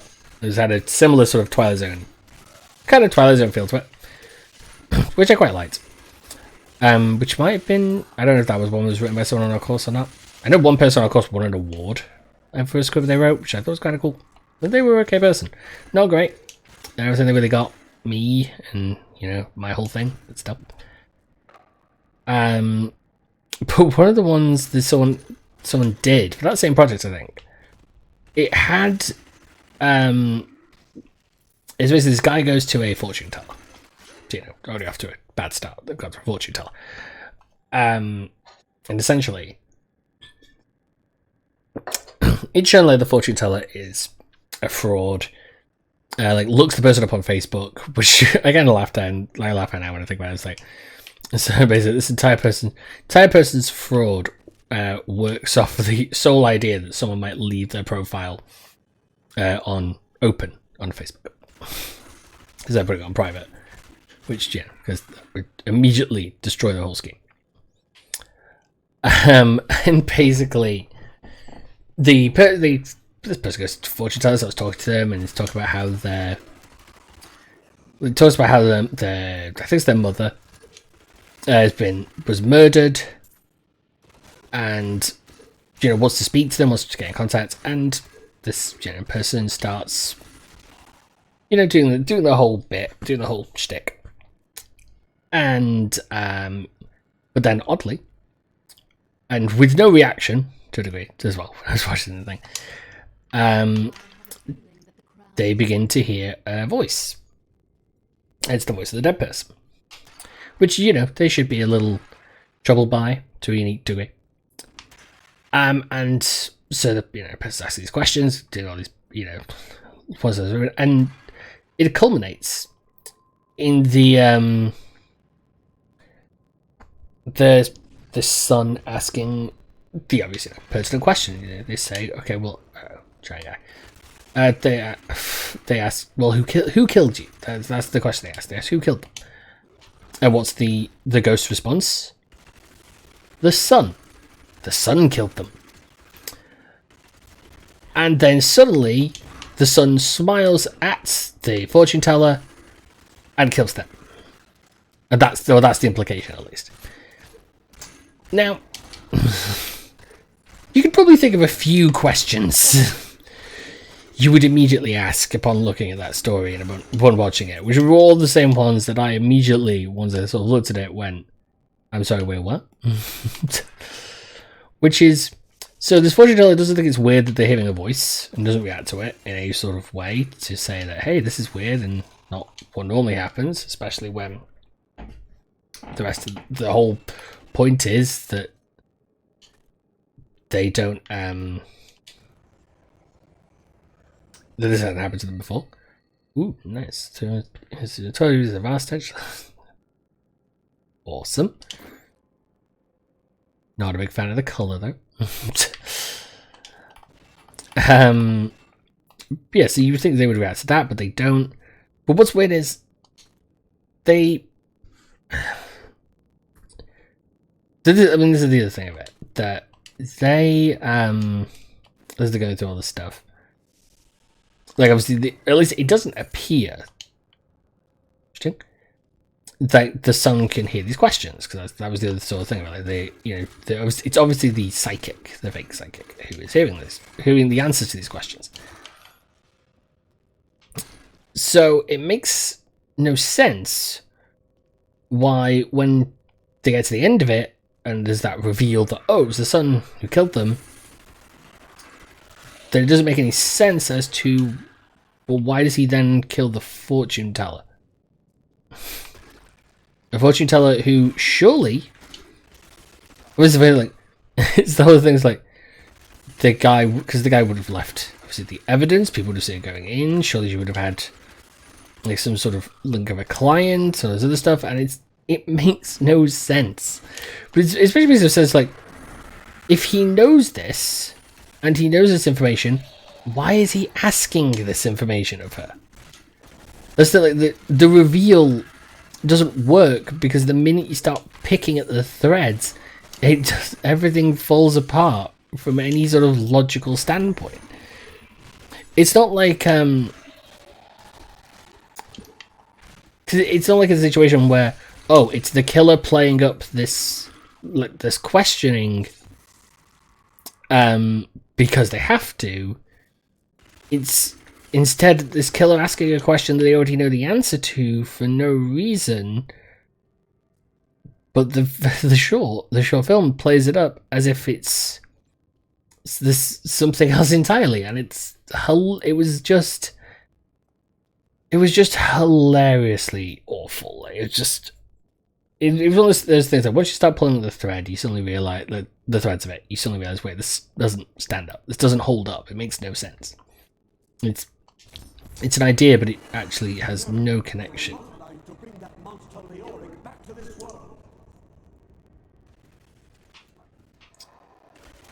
But that was the problem. It just did not work. It was well done, but it was just the fact that once you started to pick at it even a little bit, you suddenly realised, well, none of this makes any sense. And noise.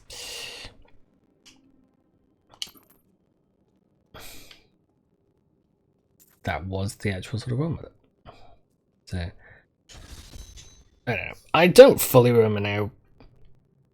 I can remember that, and it was quite interesting, but it was just dumb. It was certainly an idea, but it was not a well executed idea. I think that's actually the real problem with it.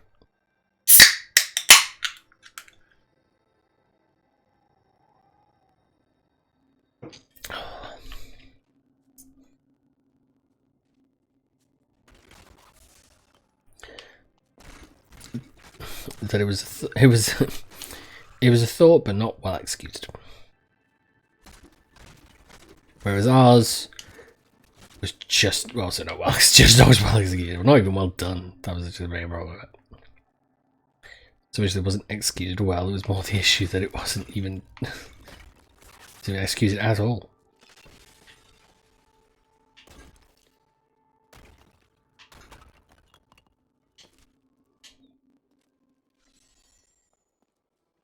The crown.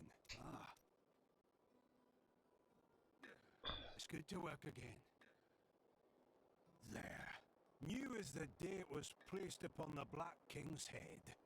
I need something more than makings. Then we are allies. One more thing.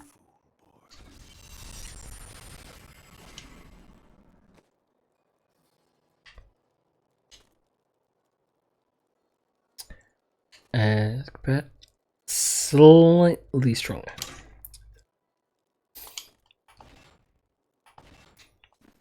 Just gonna sell all this stuff. My dearest Heydrich, do not.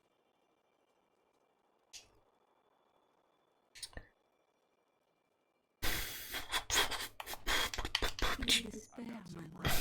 You did everything you could. Our time together meant more than words can say. But in the end, fate is a cruel mistress. Your strength is needed to end the horrors that beset this world. My final wish is that you find your path. love always. Mira.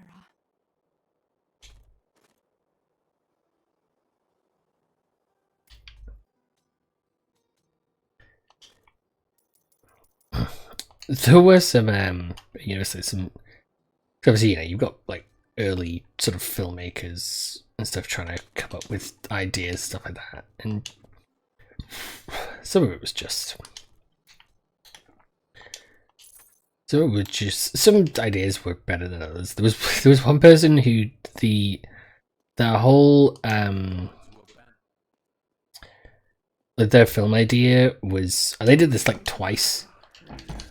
Was it was all about this sort of like a character having lost their memories, and they wrote this same idea like twice essentially.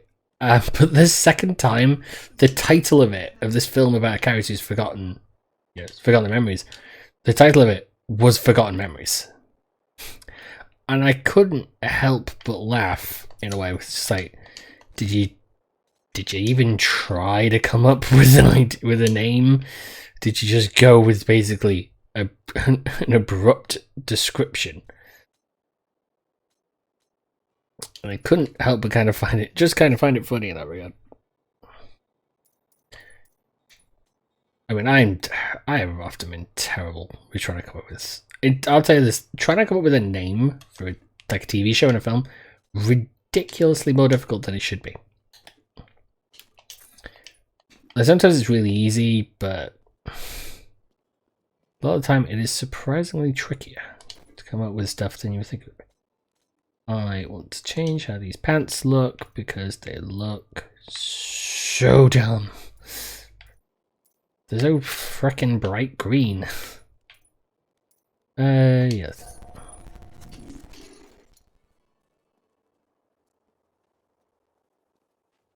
Oh, actually, it just.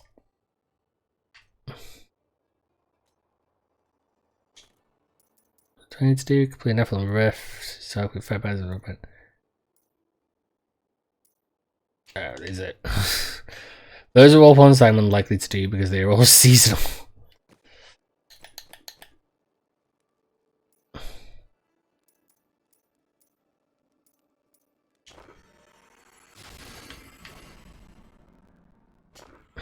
So this, I can probably do some of this. Does my hat look badass?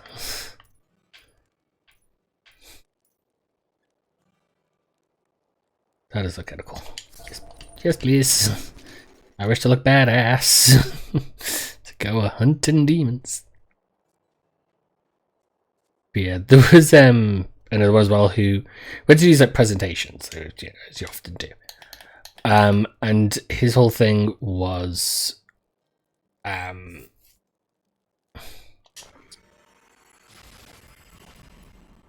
like he wanted to do like a military style one, and so he called it Ghost Squad, which, a little generic, but yeah, you never know. But the problem was his opening his presentation had "What is Ghost Squad?" and then it had underneath like these 5 pictures of Casper with like lines across through them, and it's like it's saying, "Oh, it's not about this," and I just couldn't have a laugh. It's like, well, it's like, I don't think anyone had thought it was, but he kind of took himself. It was like, it was the most unnecessary explanation. It'd be kind of like somebody talking about the Rainbow Six series of games, and someone said it's not about rainbows. So that's fine. You just tell us what it is. And listen, you don't just tell us what it isn't. It's kind of the point of explaining to us what it is. But yeah, the funny enough, the one I presented for that was I had this idea for a while of a TV show with the main character like controlling the elements, and I wanted to call it Elemental, which actually really probably it's a bit of a question anyway. Like, someone made fun of some in that course did make fun of the title a little bit, but I always thought it was kind of funny. Like it always felt like it was kind of it was kind of funny as an idea. I do think, actually, when I think about it now, I don't, like, just think about it in the light of just various things. And in the light of, like, what I've been talking about on the stream. I don't think it's very, I don't think that name works. I think it does. I think it worked maybe as an idea. It works as a thought, but it doesn't. But in retrospect, it probably is a little. It's questionably insulting, maybe a little offensive, but I don't know. Could be that is a funny thing. Like when you writing something, when you make something, you have to kind of think about it. You know, you do have to kind of think about sort of like, well, how is this going to look? How is it going to be presented to other people? Because there was, I think I talked about this I might have told this on the previous stream. Or I talked about it with friends. I don't know. So it's hard to remember. All I know is I believe I was talking to my microphone, which could mean a lot of different things. But I had this film idea, and it was a little based on the film Dogma, and there was a scene in it where a character who's female presenting gets basically attacked by the main male character, and there was this sort of question. Basically, the female character doesn't get hurt, isn't even harmed in any way, shape, or form. For a whole other host of plot-based reasons. But I said this to my tutor at university about what I was questioning whether or not it glorified violence towards women, and it's so. And I think they were kind of impressed that I was, thinking about this, thinking about how, the representation of what I was thinking of putting into a film. I mean, the funny part of that story, though,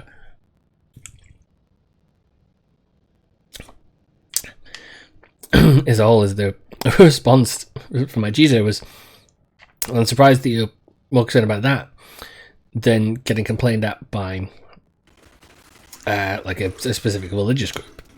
And just to clarify, it was Catholics. So getting complained about Catholics. And I just sort of shrugged it off and went, they're going to be angry about it anyway. It's just the idea would, I imagine to a degree, would not perfectly sit well with Christians. To a huge degree, I don't know. I think it's funny. Like it's one of those things like, I don't think they would have taken a great offense to it. I think just the notion of it would be to them a little. They would not be super happy with it.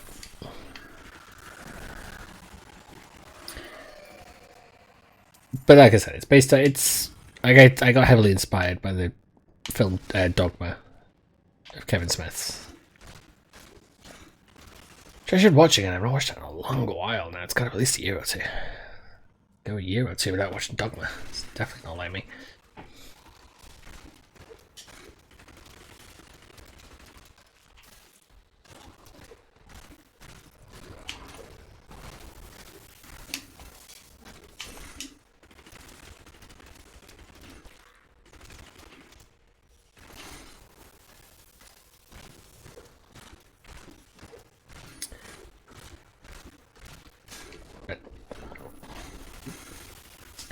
I do think there's a lot of. There did seem to be, like a lot of. Like people really tended to make. It was so bleak. Like there was no one making anything. There was very few people making comedies, which I found was interesting. Like it didn't. Like, there were one or two people who did, like who wrote something that was comedic in tone, but even then it didn't tend to be that was the focus of a lot of people. A lot of people was like sort of just dramas and all the stuff that you just kind of see. There was I cannot think of anything that was truly unique. Like even my own stuff I didn't think was too unique because I felt like it was, I don't know, like one or two ideas was like derivative of other stuff. Some stuff was just superhero shows, things like that. That's what I mean. Like I have a very sort of realistic look of my own stuff a lot of the time. Like I don't tend to think, oh, this is the best thing or anything like that. But I think it's a cool idea. Want to explore it? Maybe it'll be interesting. treasure goblin around here somewhere. I want it.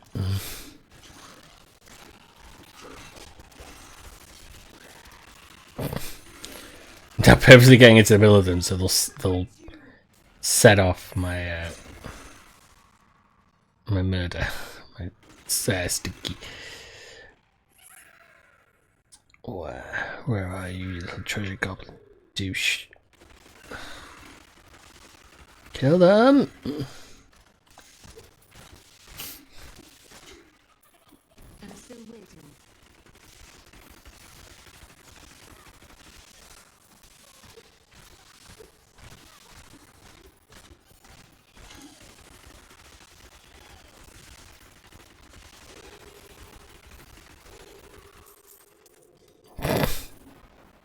Jesus.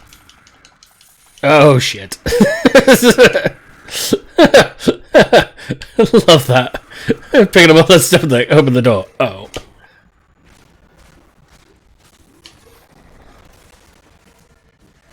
I think I could have gone through those poles, but I didn't. Remember correctly. I don't feel ready to take on the treasure goblin queen. So I think that boss is it's a touch stronger than I am.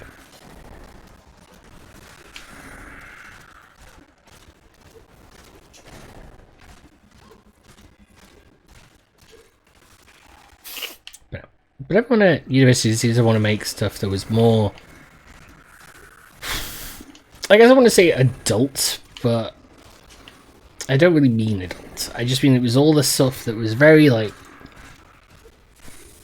would very much sit and be like stuff that would be on TV now. Very sort of, basically dramas that all end up looking and sounding the same, and they're all the same sort of cast and all stuff like that. It was not of, there was nothing there that was really stood out. I mean, there wasn't any part of my stuff ever really seemed to stand out against other people's, was just because my stuff was weirder. That was about it. That was the thing. Like, you know, I had a film idea that I was set up that I kind of want to try finishing at some point, maybe to try and see. That was all about a resort where villains go after they're defeated by superheroes, and it was this whole sort of idea, and I had this sort of stuff set up and this and that, but I've never really gone back and looked at it properly and seen if it could be something I could finish, because it's never felt like it has been. I never quite sort of nailed the thought behind it. I've gone back to it from time to time. There's the reason I came up with it, which shows how I sort of work, and I'll probably end up listening actually to the song now once I finish the stream, because now it's in my head. There's a band called Kirby Crackle who do a lot of like nerdy sort of rock, and I really enjoy listening to them. I don't know if they've had any controversies. If they do, and then I'll find out, and I'd likely still listen to them. But one of the songs they do is called The Villain Song, and I love that song. And I must have listened to that song numerous times after I heard it. Oops. I want to look at that first. Nope. And listening to it, I came up with this whole ooh, nice. So left per hit. I would swear 25 dexterity, has 24, increased vitality. I'm gonna go with that because it gives bonus to everything. But I came up with this whole idea of this sort of resort because the song is about a villain basically leaving his life, leaving his sort of villainous stuff behind, only to basically retire, but discovering actually he was happier within the place that he was. And so that was the idea I had. Actually, I might do that. So the screen seems like a better idea for getting the hell out of there. And they evolve better. Out knives, yeah, that's fine. And so that was like this. That was this whole idea, and I worked out this entire storyline with it. Specifically, oh yeah, I can use it. Yeah, bolus fibers. So, for soon. Let's just see how this runs for a while. Let's see, because for 5 sitting at 3 through when you're healed by health globe. But that was, and so was this whole idea where, Not accept this. It's not my time to die.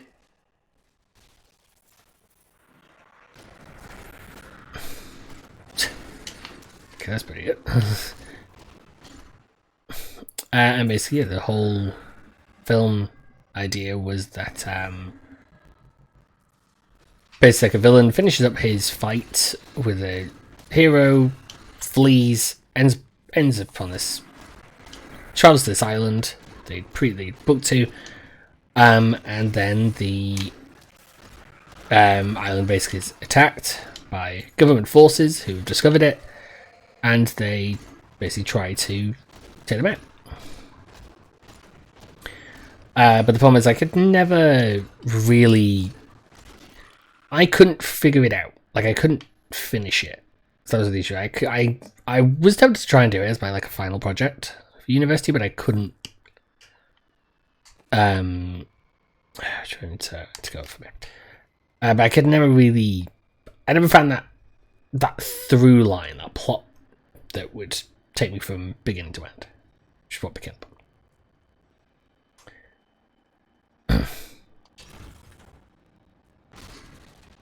Yeah, but I'd still like every once in a while I'll listen, like the villain song will pop up on my iPod, like when it's on shuffle, or I'll put it on, and when that happens I end up thinking about this idea, and I sort of try and piece it together and see if I can come up with anything. And occasionally I've made little inroads and stuff like that. Like I know how it starts off. I know sort of like the general ending for it, but it's never been... I've never quite been able to get it correct. That I've wanted to... That I've sat down and then tried to do the rest of it. I've had bits and pieces, but it's never quite actually... It never feels like it's worked, because the idea in my head has always been that it would be some like it would be like an anthology piece. That basically it's these various characters talking, these various villains being introduced, talking about sort of their lives. I talk about like this, like, so eventually what they've learned, so that would then be helpful into defeating the government force they're trying to attack the resort. But I've never quite been able to connect it up. Like, that idea has never quite sat correctly in my brain. So for the moment, I've just kind of left it. We returned from our horrific defeat in Westmarch. My beloved king lost all pretense of sanity. He seethed with rage, spitting curses upon us as traitors. With great sorrow, I ran him through.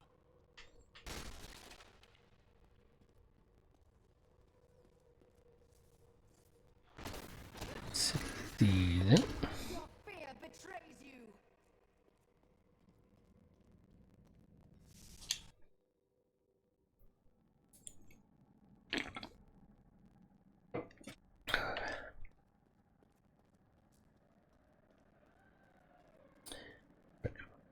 But at the end of the day, I do think that That was just a taste. Maintain your incantation. Your magic is weakening. I am free. I do think that if there's a lot of stuff I was doing at university that it certainly could have been a situation if I was ironically more social. I might end up I might have been a person who was in the Then our aims align. would be in the sort of like the worst sections of the internet. But luckily, I have never been that minded.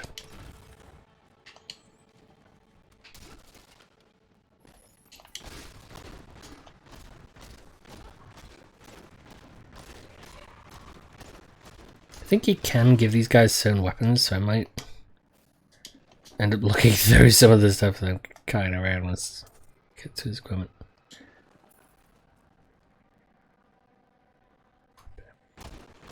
I couldn't imagine being one of those sort of people anyway. The sort of the people who just seem to want to hate, like hate for no reason, hate simply to hate.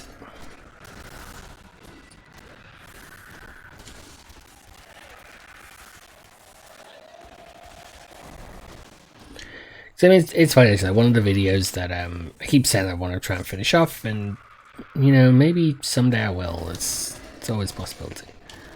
You know, life is full of possibilities. Is talking about the show Stripperella, and Stripperella is a show that is objectionable because of the issues.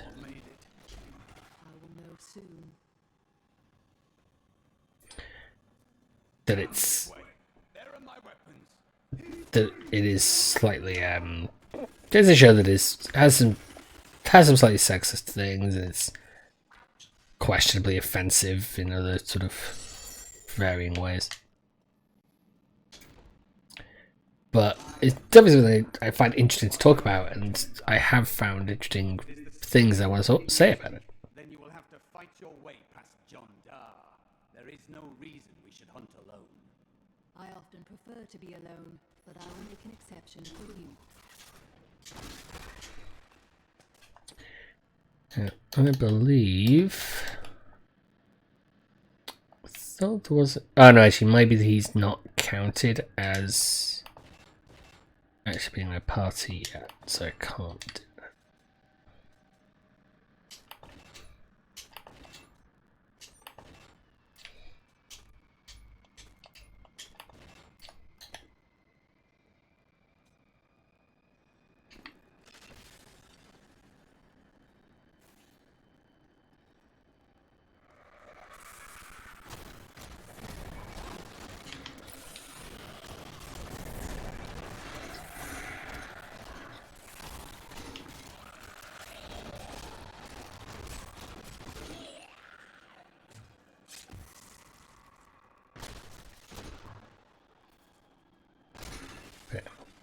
I do think about.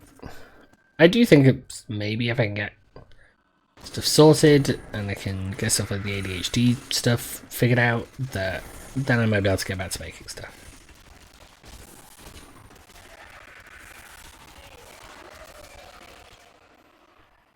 Right now,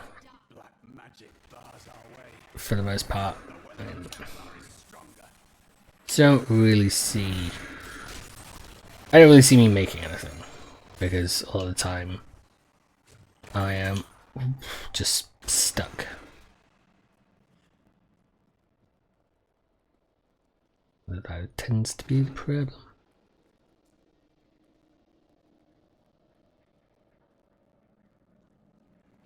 It does become the same. It's the same issue every time it hits me when I try to write anything. It's just I get sort of stuck in. It's like being mentally paralyzed.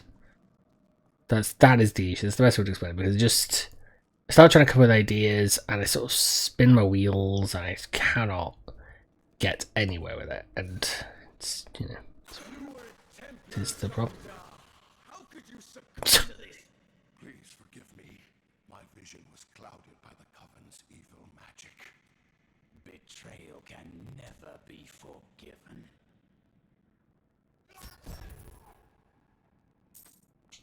Thank you for your aid. I will go with you on your hunt for the Skeleton King, but there is one condition. If we find the sacred tomes of my order, they are mine. Very well. I have no need of books. Then onwards we go to fight the Skeleton King. May the battles never end. Okay, yeah, so that means I can potentially give him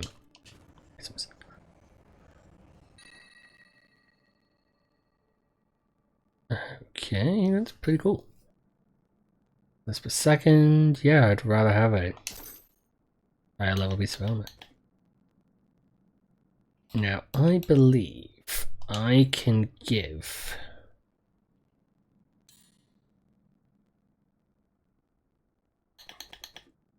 Yeah. Like, given the axe. And I can give him the shield. Can't give him anything else though, because I don't have anything else.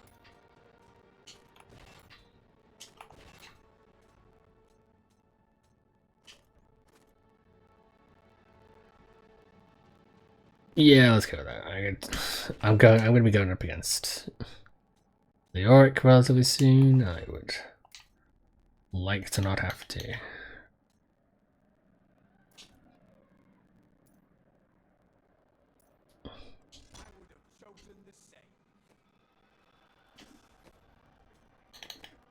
So we're gonna get this guy set up.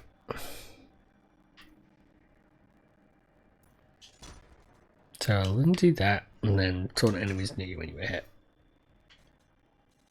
I'd rather this guy plays meat shield.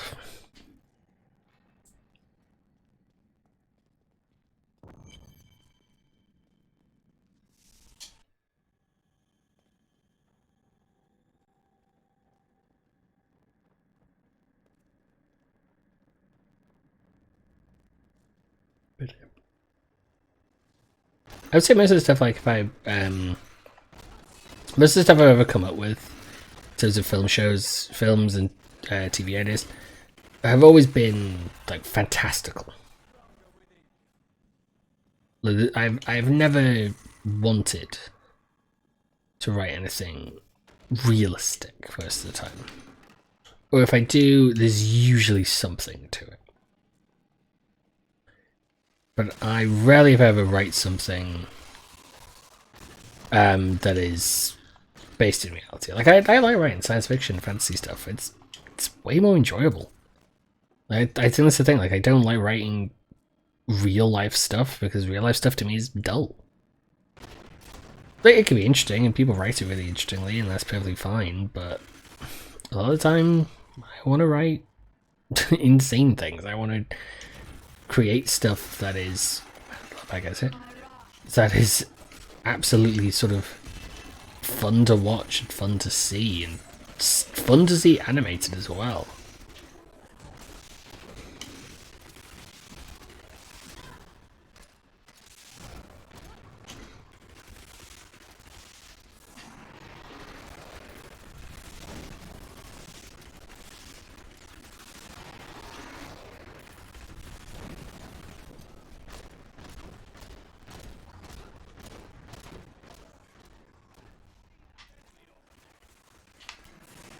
Good.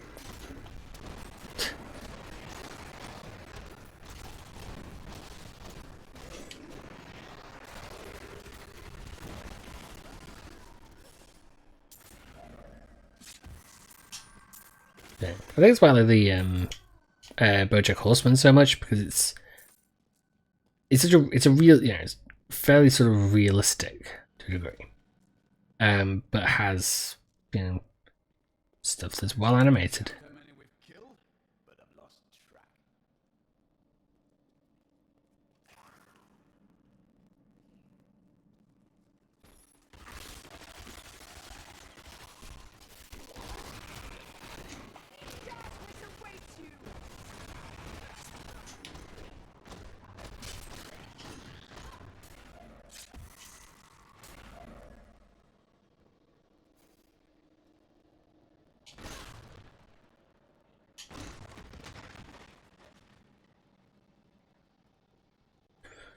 What kind of sorcery is this?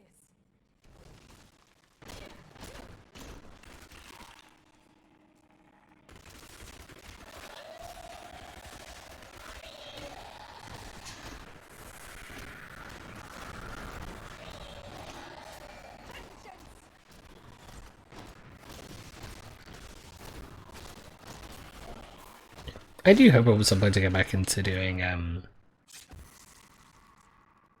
get back into making videos and stuff. I still feel like I want to, but it's just trying to do it feels like such an arduous task, and that is then the problem. Like the thought of trying to sit down, trying to focus for that long at the moment feels like just the most the most painful of things. And that is then the problem. That's why I just can't seem to write anything. I can't see anything done because it doesn't feel like it comes. It's twofold. Like it doesn't feel like it comes to me as easily, and even when I try to do it, it feels like I'm struggling. And it's also just like writer's block. It's almost like I have too much. Like I know what I want to write, but I don't know what I want to write. Well, there lies the problem.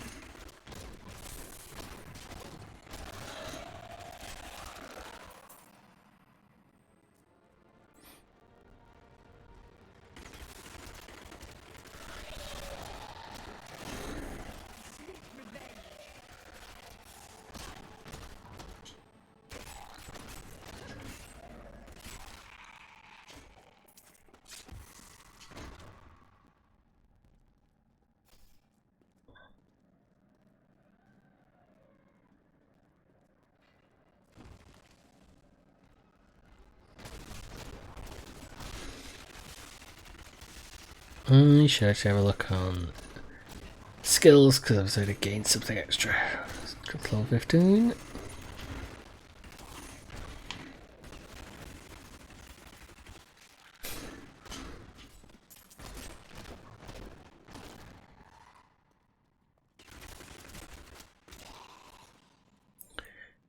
Around, doing demons, running around, doing demons.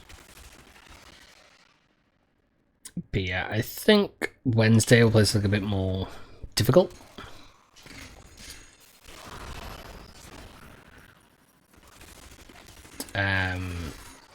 So see how that goes. It'd probably be Sekiro because I was thinking to play that, but then kind of glad I didn't today. Like I was glad I just sort of relaxed, play through this, and just enjoy this for what this is. And I might look into what other stuff's coming out. See if there's anything else that's sort of major. I think Deathloop. I think it's Deathloop is coming out soon. That looked interesting. So I'll probably end up giving that a go.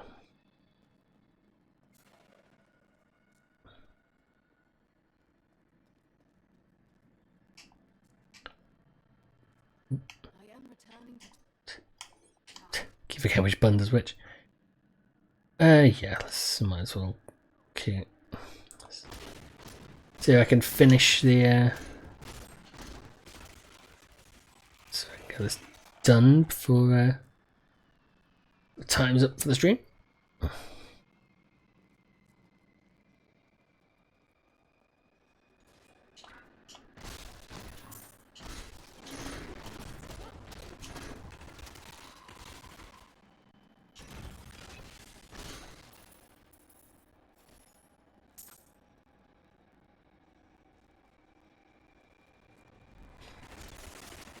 Like how somehow I managed to walk around in it.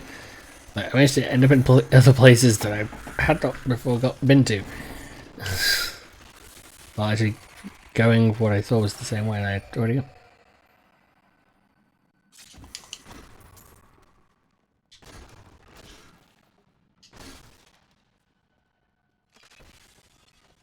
It's interesting that Valor was like the first heroes I tried to play a lot of as when I started playing Heroes of the Storm. So you wish to know what I've learned? How I've suffered? So be it. No, we didn't ask, but you're apparently showing us now.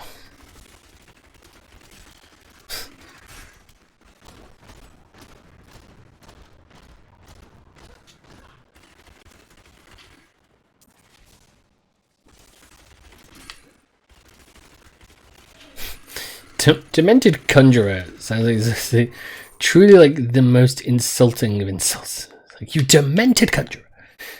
it's one of those. It sounds so like offensive, but it is not. So what did you call me? I called you a conjurer. Here's me thinking I wouldn't be able to get any real jokes out of playing Diablo 3, and I was wrong.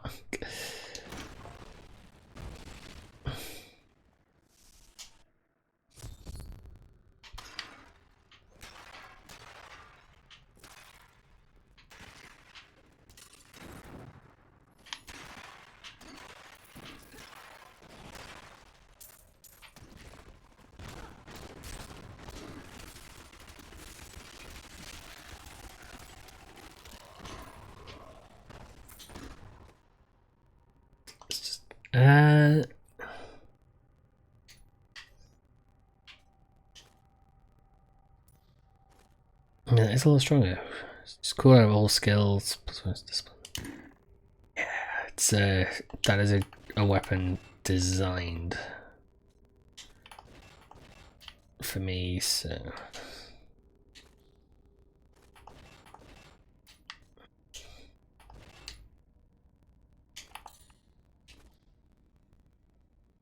and get new skills.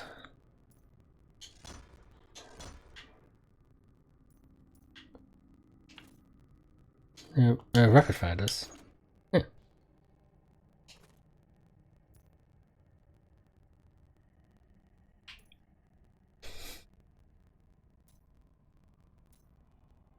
Nothing like those.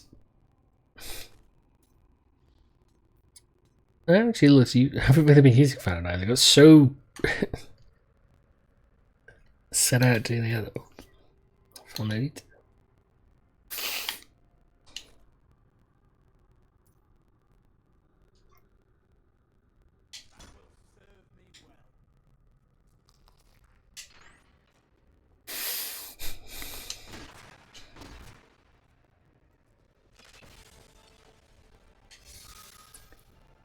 Keep your distance from him.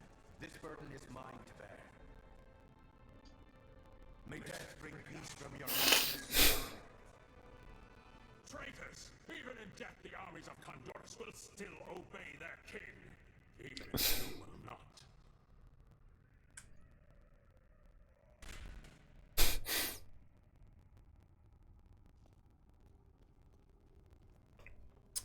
Just bugging me.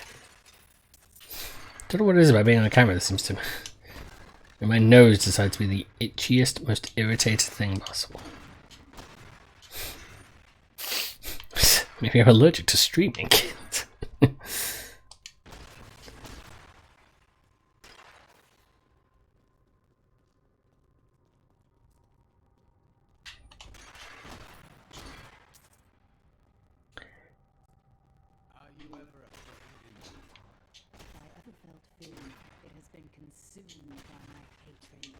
We are both blessed then.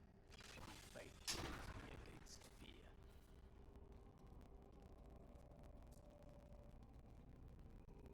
I do like playing games like this where you have the characters that have little, just these little touches of dialogue where you get an idea of who they are.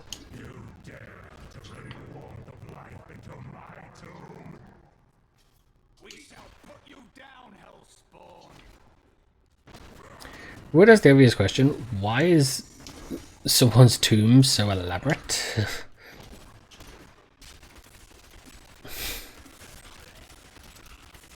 This is not a normal tomb.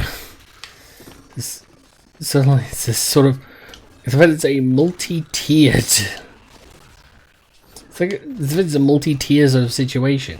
What? Yeah, we built a tomb for this mad king. It's like, oh right, really? Like, how big? I mean, you know, I imagine we didn't waste too much time on building this tomb for a king who'd gone insane. It's like, oh no, we built it so it's multi-stories. You know, we had to take a lot of earth out. We had to keep going deeper and deeper underground. It's really weird, but it's like,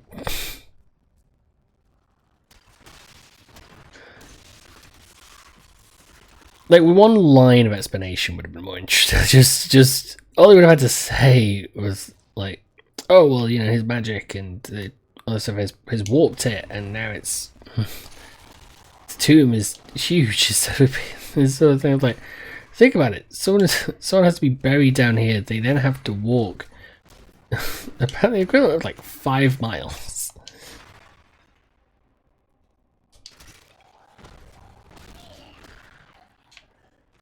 We have just arrived in Tristram, and I must say, I'm a bit dismayed. This place is a backwater filled with serfs and an ancient broken-down monastery. Hardly fit for the King of Condorus. I cannot fathom why Lazarus was so intent on this becoming our new seat of power. I guess I might have to go in.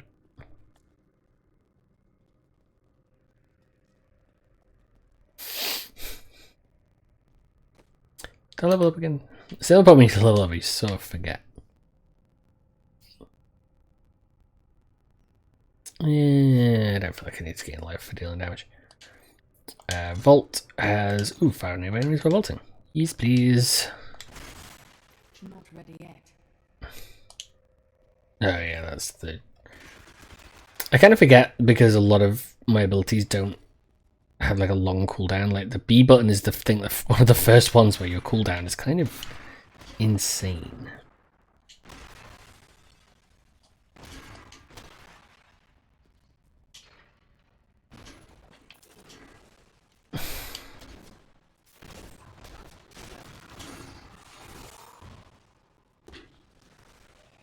But I guess also the fact that the B button is more of a wave clear sort of situations.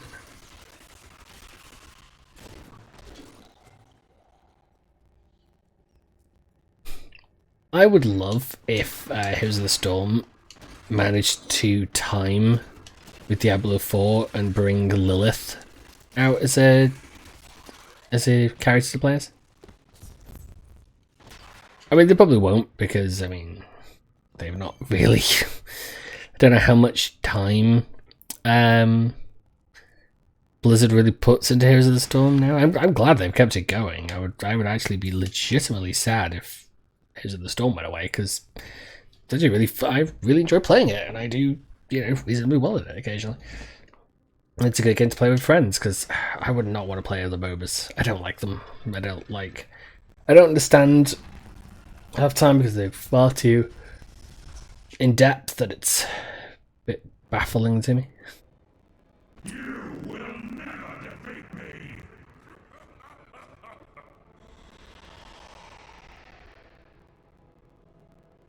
Once playing Smite on the Xbox, I had a person send me a message telling me to kill myself. You know, it's that sort of stuff that makes you kind of not want to play other MOBAs and stick with the MOBA you know. So, I mean, I could try playing it more and just get used to it, but I don't know.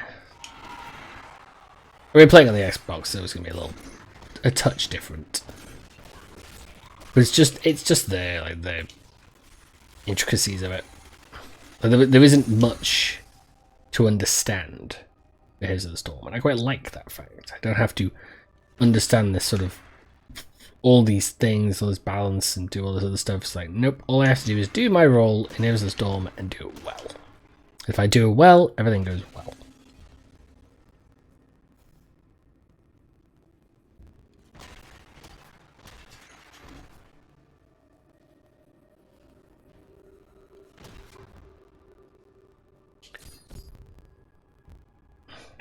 Wakey wakey, you cranky old ass.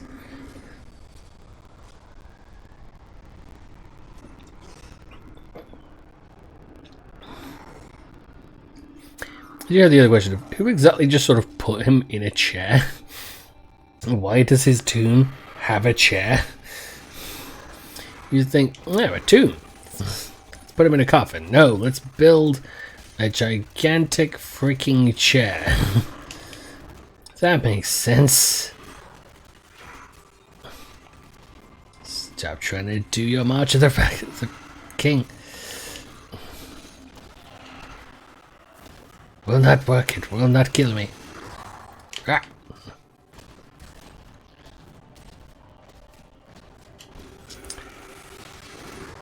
I would say that's the one thing that's like disappointing with hearing about the BlizzCon stuff. That while a lot of the information coming out of it was interesting, the fact that there was nothing, there didn't seem to be much about Heroes of the Storm. But I definitely think they've given up.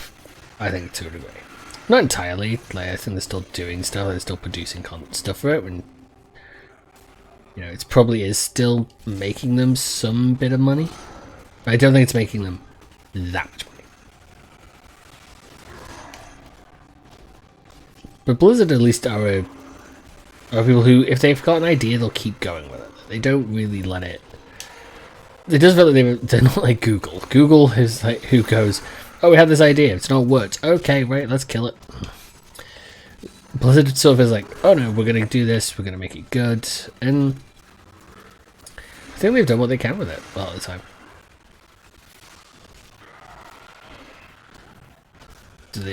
They've done as good as they can do in regards to call you.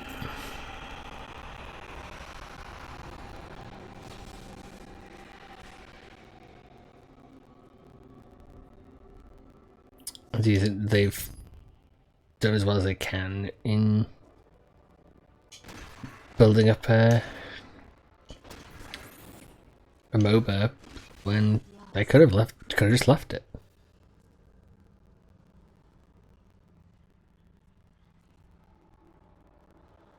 So it was you who fell here, and do you remember who? I am not your darkness. Perhaps Deckard Cain.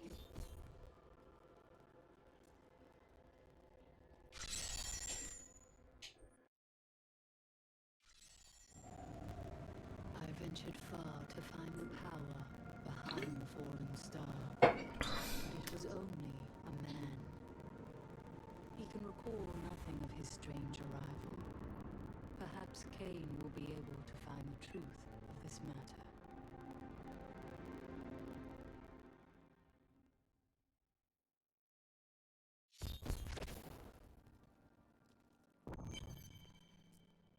I found him. No man could worry. I think your message might be all.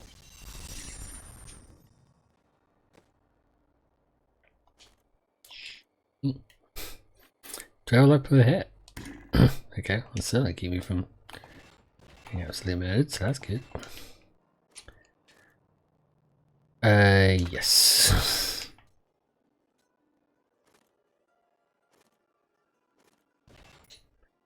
Does give me hatred by second, but it's not quite as cute.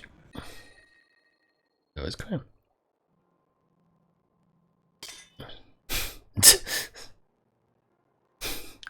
Well, I think yes, Queen would be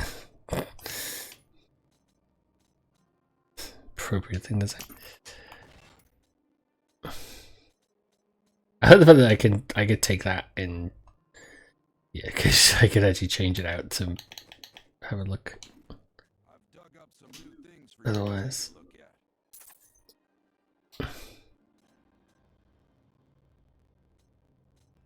at. tired. Then I will sleep. I'll probably keep going for a little longer. I mean, I started late, and usually when I start late, I keep going. So.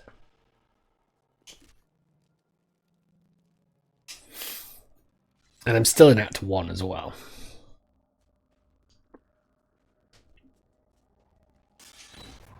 So that's the other thing. See if we can get to the end of Act 1. I thought actually fighting Leoric was the end of Act 1, but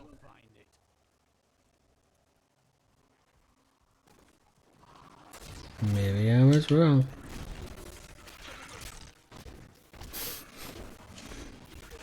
What are you gonna do? You're gonna get close.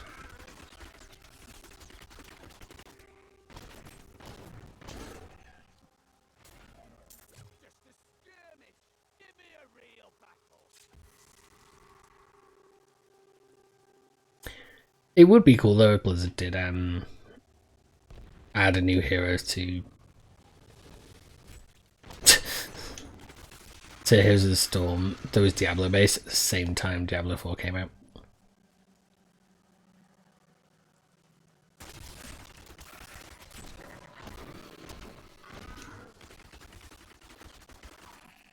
I mean, I don't think they will, because they... I'm trying to think now, actually, what was the last new hero that came out? Was it May? No, Hogger. Hogger was the last new hero that came out. That was a few months ago. So it's possible. It's possible the new hero might come out sometime soon, but it's probably not going to be... So actually, I would love that actually as a possibility as well that if with the remaster of Diablo 2 is that they have the Dark Wanderer come out. That'd be interesting. I don't think they're going to do that, but it's just a thought. I'd love to see some of the other Overwatch characters get moved over. Like you could do Reinhardt pretty easily, I would think. As a like as a bruiser. I don't know exactly what you could do then because he doesn't translate perfectly, but it's certainly good. There are forces arrayed against us that are stronger than we ever imagined. Some greater purpose lies behind us.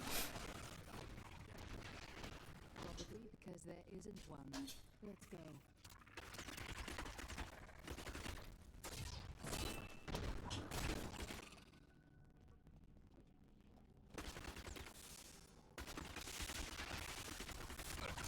Darkness awaits you!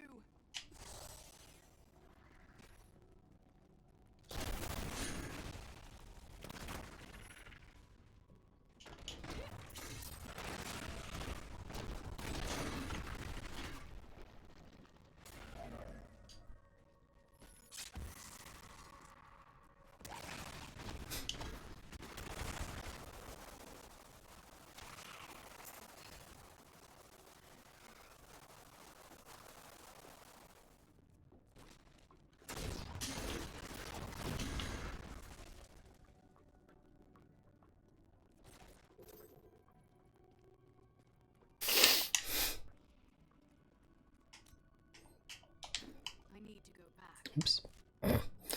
Every time I press the wrong button on the D-pad.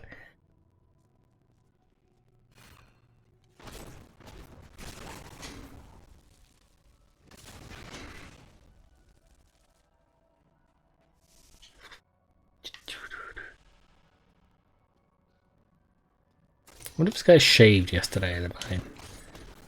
It's like all around sort of just the nose and just right at the edges. Itchy and irritating.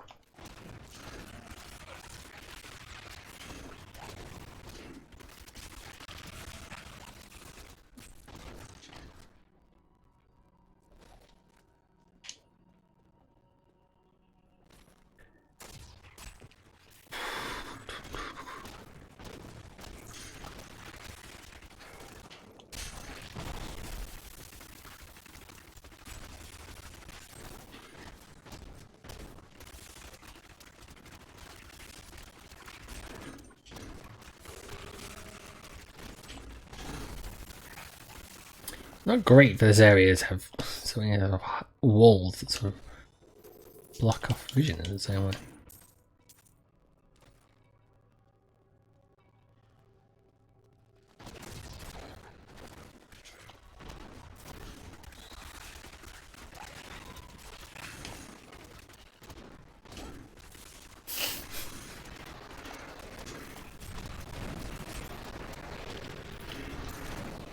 Should have run when they had the chance.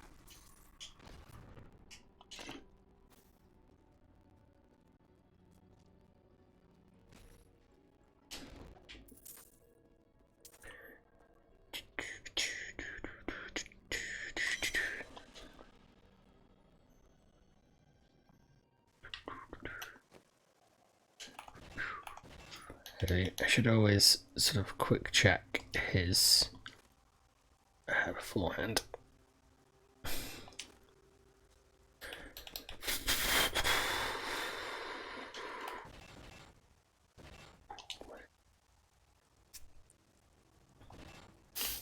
Good, but not bad enough.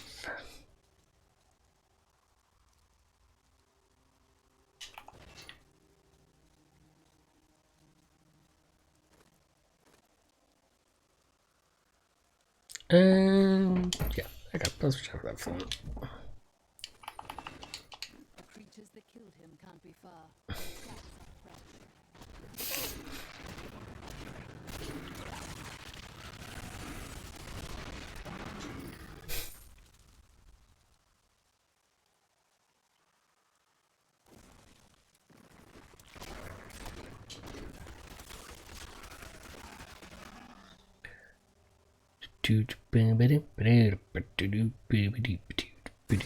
Whoa, that's some big uns.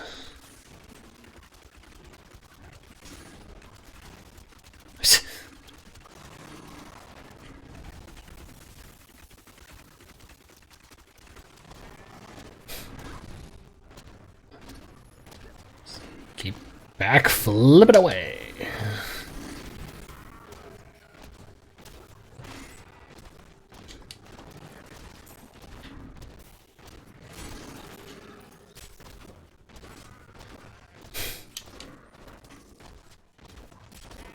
I thought obviously I could just flip into the midst of them and use that to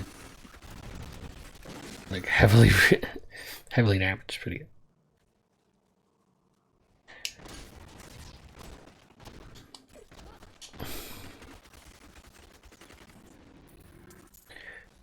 It's time to the music.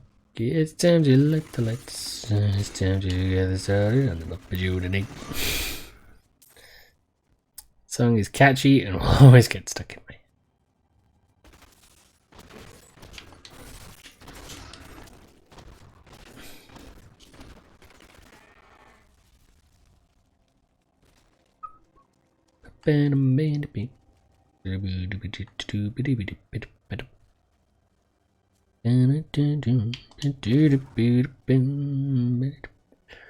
I do actually wonder about the intro to the Muppets, because obviously the part of it is definitely like filmed on like a good chunk of obviously the intro is obviously not filmed until so a good chunk of it is already pre-filmed. But then it's interesting because the second to last shot of it with Kermit introducing as a celebrity guest, they could have actually done it where they cut away from him when he said the name, which would then mean that you could just redo the intro. Like you could just reuse the intro and you would now have to change it, which surprised me that they didn't. Instead, they've got it, so they have to. They would have had to every time do an actual like, film that same bit. It just seems interesting.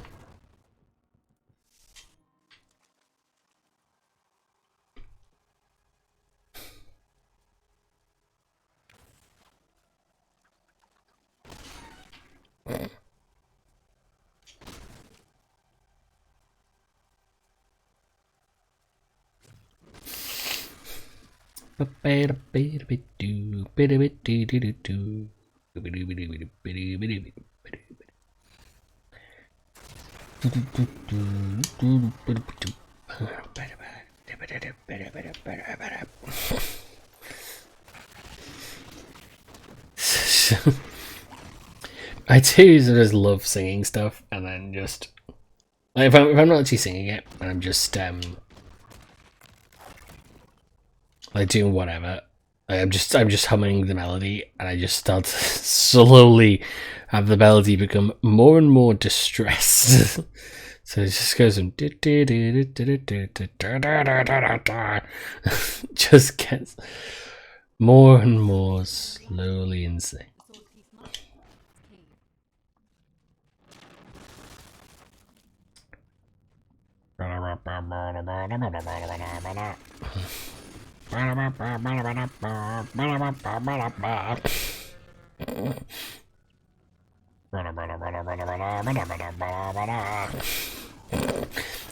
Yep, lost my mind.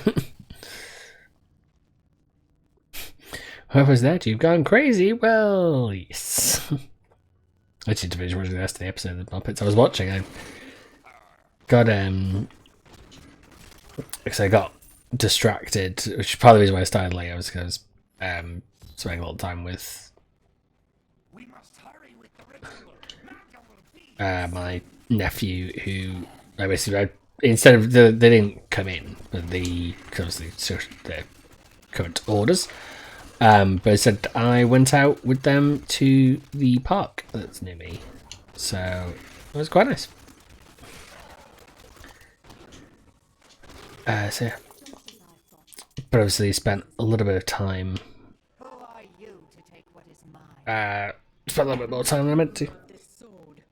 Regardless, I have claimed it. To hell with you, witch. Very well. Let the games begin.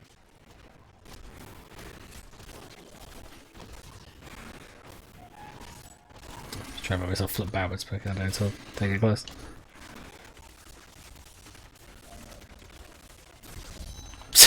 Let the games begin. Oh.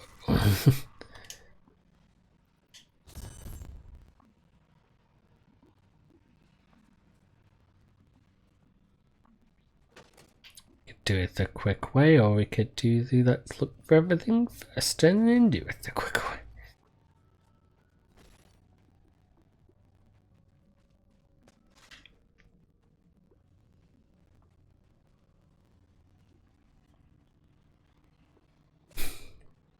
I played some D&D on Saturday and it was pretty fun.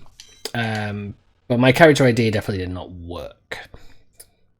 No, that's like because basically the issue would become that I built a wizard who's basically like a summoner and could do all this different stuff, but actually soon realized that a lot of stuff you can summon not super effective against some against late game, which I didn't realize it would work for tier 2, tier 3 D&D. It'd be kind of interesting, but good lord, did actually I don't even know if tier 2. But good lord, did it not work when you're up against something that was a bit big. That was what the problem was. It's just kind of ridiculous. But yeah, I'll probably depending on what we do next week, because we've still got like one more part to go. Is that if we get a long rest in the game, then I will end up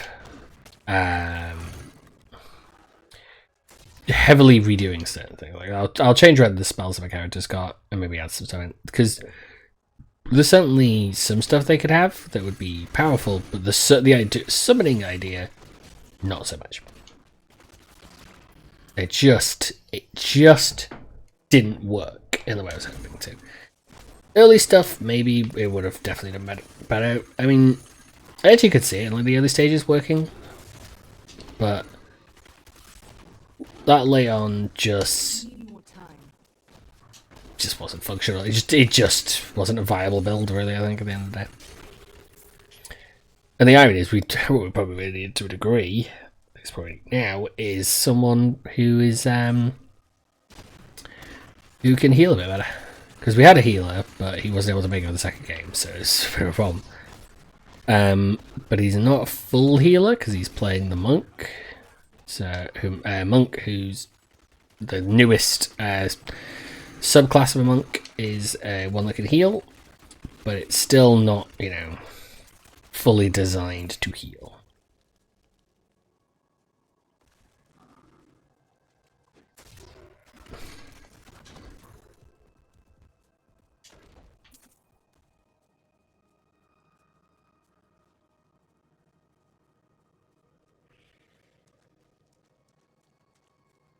I am undone. Demon spawn have taken root in my field. If you cannot fight, then you should flee. This land is all my family has. I cannot leave.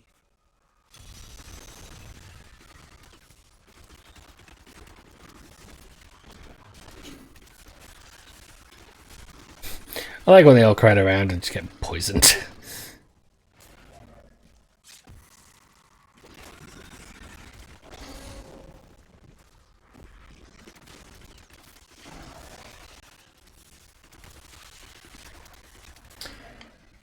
I should have a look through the various other spells, so that guys could take, and then maybe come up with an idea for Saturday.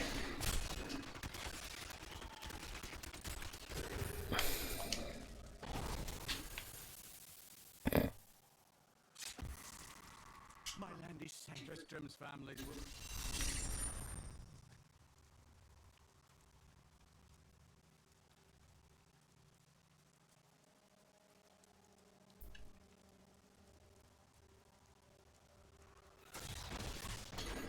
Did they decide to name them as the Fields of Misery, or was it the person who came out with his last name was Misery and Fields discover original hopelessness?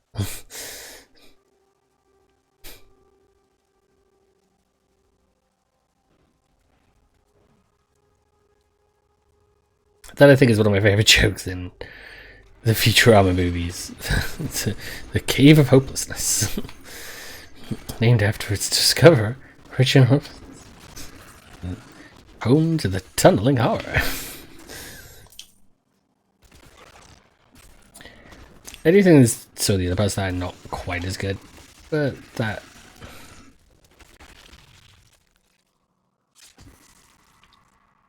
joke as a whole kind of pulls.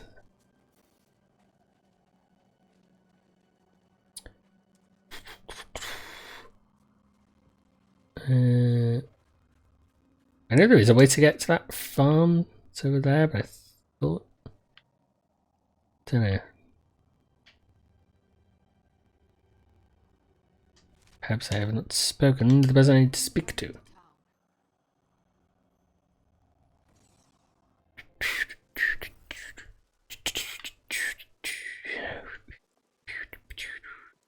I have the soul. Deckard, you sound like Very good, Leia. I have no memory of this.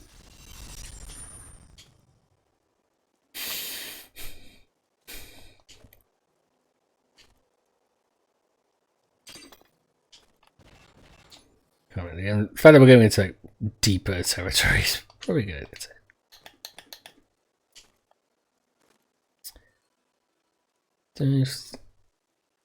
Said kind of don't. Actually, I give it that because it's a stronger weapon overall, and it's probably a better idea that he's holding something that's a touch better.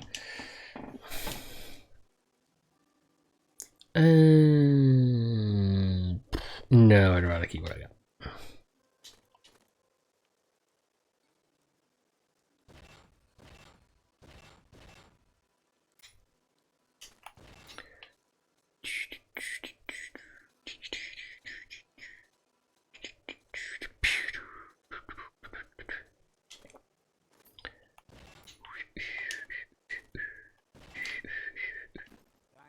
Just go sell the chunk off before we go. Magda said something that makes sense. The Nephilim were ancient humans with fantastic powers. Legend holds that they waged a terrible battle near the temple, and that their ghosts still war with one another. You and I aren't so different. I have great power within me too. The only difference is I have no control over mine. That sounds troubling. It's only happened a few times in my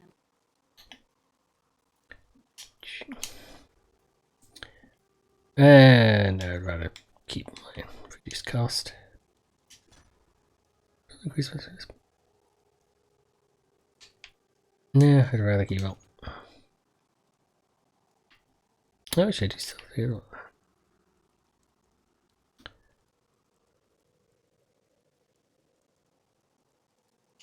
And only when I was in grave danger.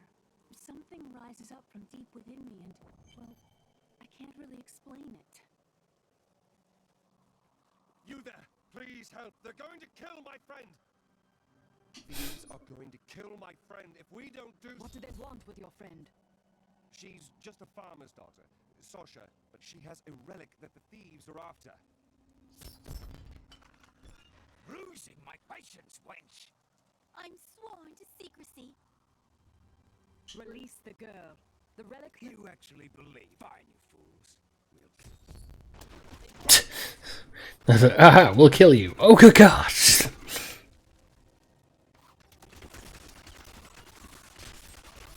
We regret nothing. We regret everything. I think this character is Nigel Cutthroat. Like, oh, the Winchester Cutthroats.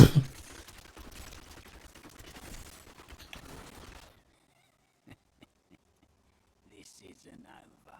The rest of the Thieves Guild will find you.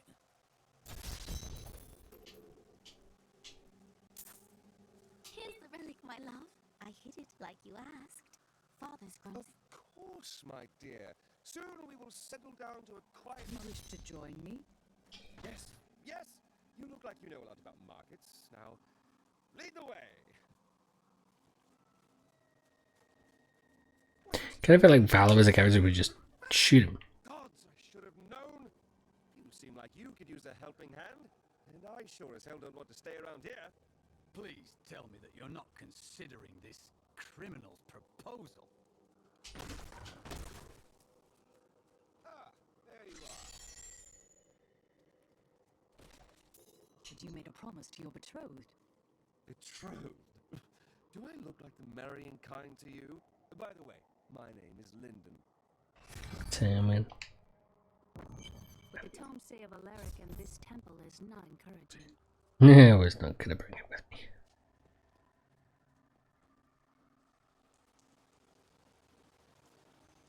Must be Alaric the Guardian. Are you? No. Yes, follow me. I will raise the bridge that you may pass.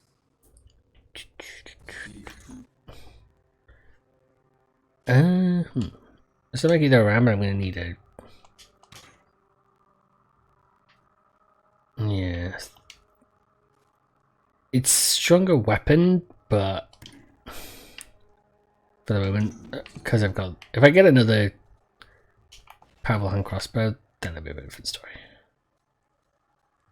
But I need the other hand crossbow first. Woods beyond, the warrior's rest, and the crypt of the ancients within.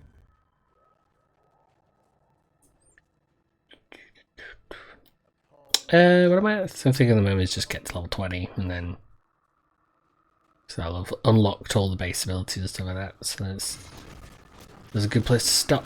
These Alaric's people? No, they have been twisted.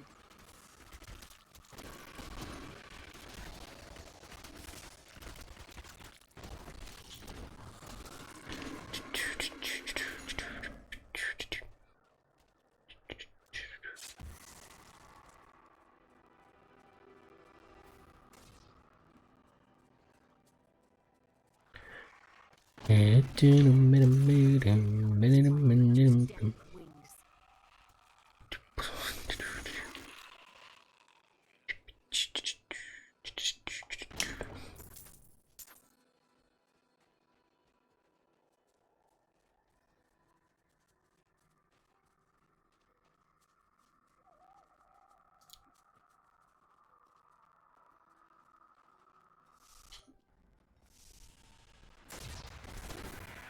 There is the issue though, there's no real good place to stopping point for playing this game.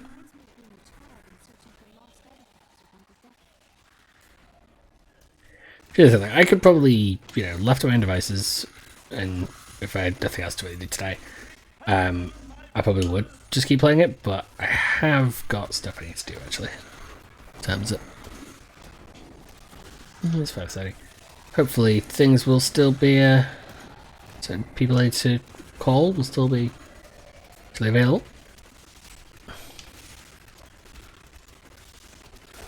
There we go.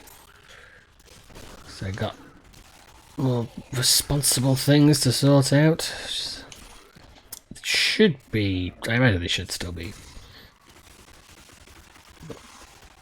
If not, I'll do it tomorrow. Or is that? I might just do it tomorrow. So I've not got much else to do tomorrow, and I'm gonna be waiting on other stuff getting done. I was very happy with my blooming Kickstarter stuff arrives. It's a funny thing. I've found myself getting more annoyed. Having to wait with the Kickstarter stuff with every new like post that they have put up, which is ironic in such a weird way. It's just like I wasn't too bothered waiting, but now I'm more bothered waiting because I'm being told about how I'm having to wait. Is the grand irony? We were so sure we could beat whatever traps the ancients had laid for tomb robbers. But the dead bodies of my friends testify to the folly of our arrogance. I will be dead soon as well. Our greed was our downfall.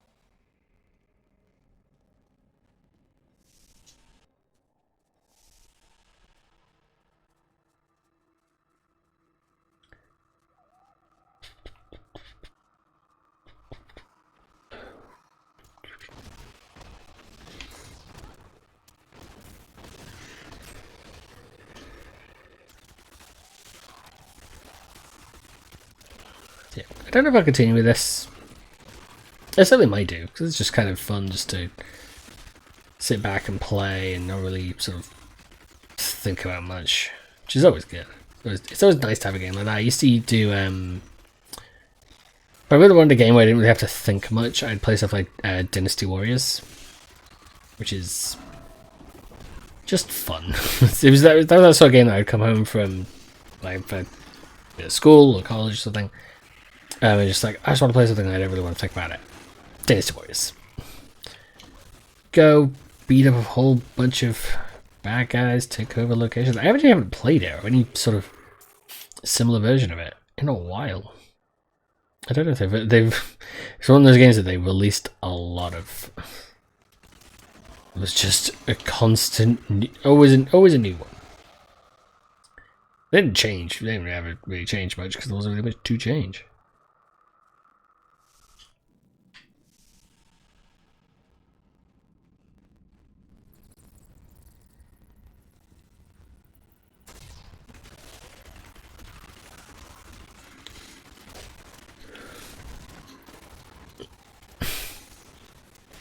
Strafe. It sucks as an Alton. Here's the storm, but it doesn't suck here. Not ready yet.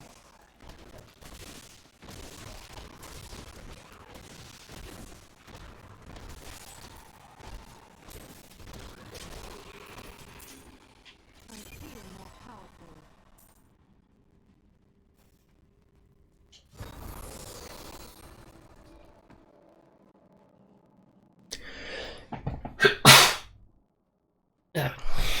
Excuse me.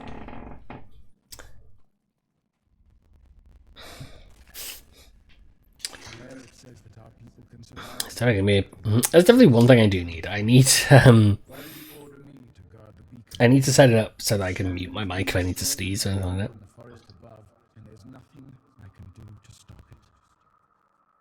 Because I hate sneezing to microphones. I hate like coughing into microphones as well. I'll always try and, especially on Discord, if like I need to cough or something, I will always mute myself. I did just really dislike it.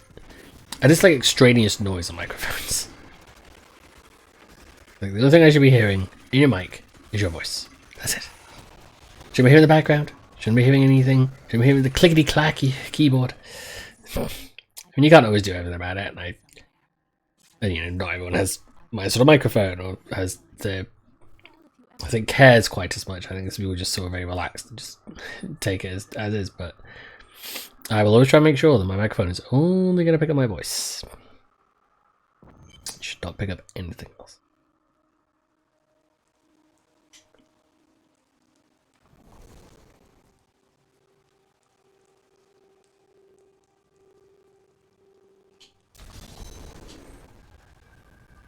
The temple is open. Enter and defeat the guardians within. Although they are my brothers, they will seek your death when you return.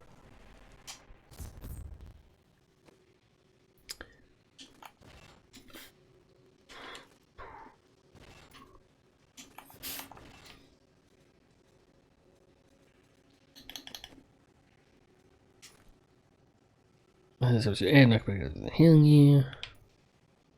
Resource generation, that seems better, especially for me.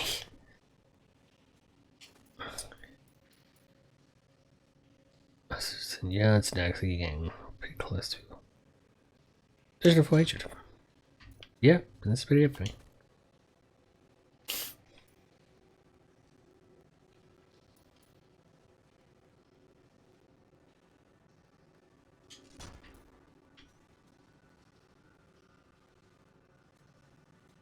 Yeah, you don't get that until a much later game.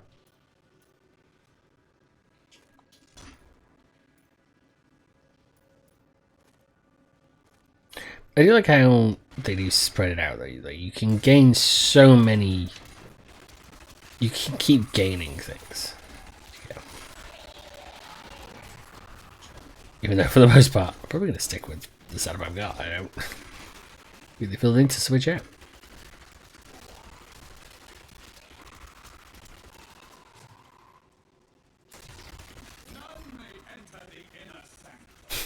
Just gonna keep it loading into you, dude. You just keep standing over there.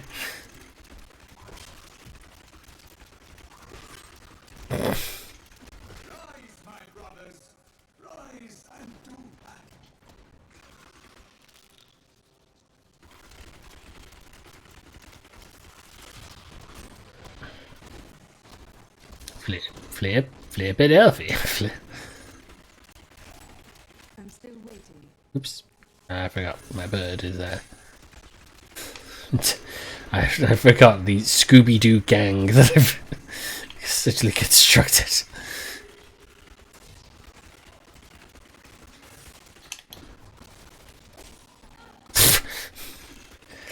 Strafe being about as useful as it is, it was a storm. I'm not a. I sort of rag on people using Strafe with Valor, but it can be actually quite a powerful ability. Just have to use it at the right time. Speaks the truth. This was a good place. I can feel it. Your mother will soon share your fate with the one. The shard is mine. Fill this temple with their blood. What did she mean my mother will share my fate? Could my mother be alive after all these years? She's trying to distract you. Don't listen to her. And what is the power within you that she spoke of? This fight was too easy. She's toying with us. We must get back to Uncle Deckard right away. The world stone has been changed.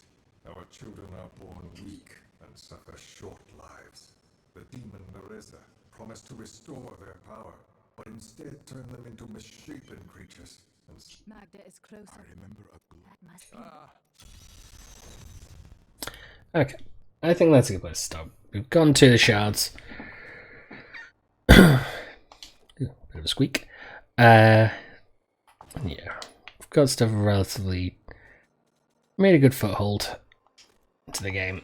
To do this, I do think I might play some more of this another time because it was just nice. It's nice to sort of sit down, work through it, not really have to not be too worried. I gotta admit, I'm on hard mode. I would have expected maybe maybe being a bit more dire straits, but I don't think Diablo has ever been that dickish of a game that it's really gonna screw you over in such a way. So yeah, so that will be it for now. Because we're going for about almost 3.5 hours. That's pretty good.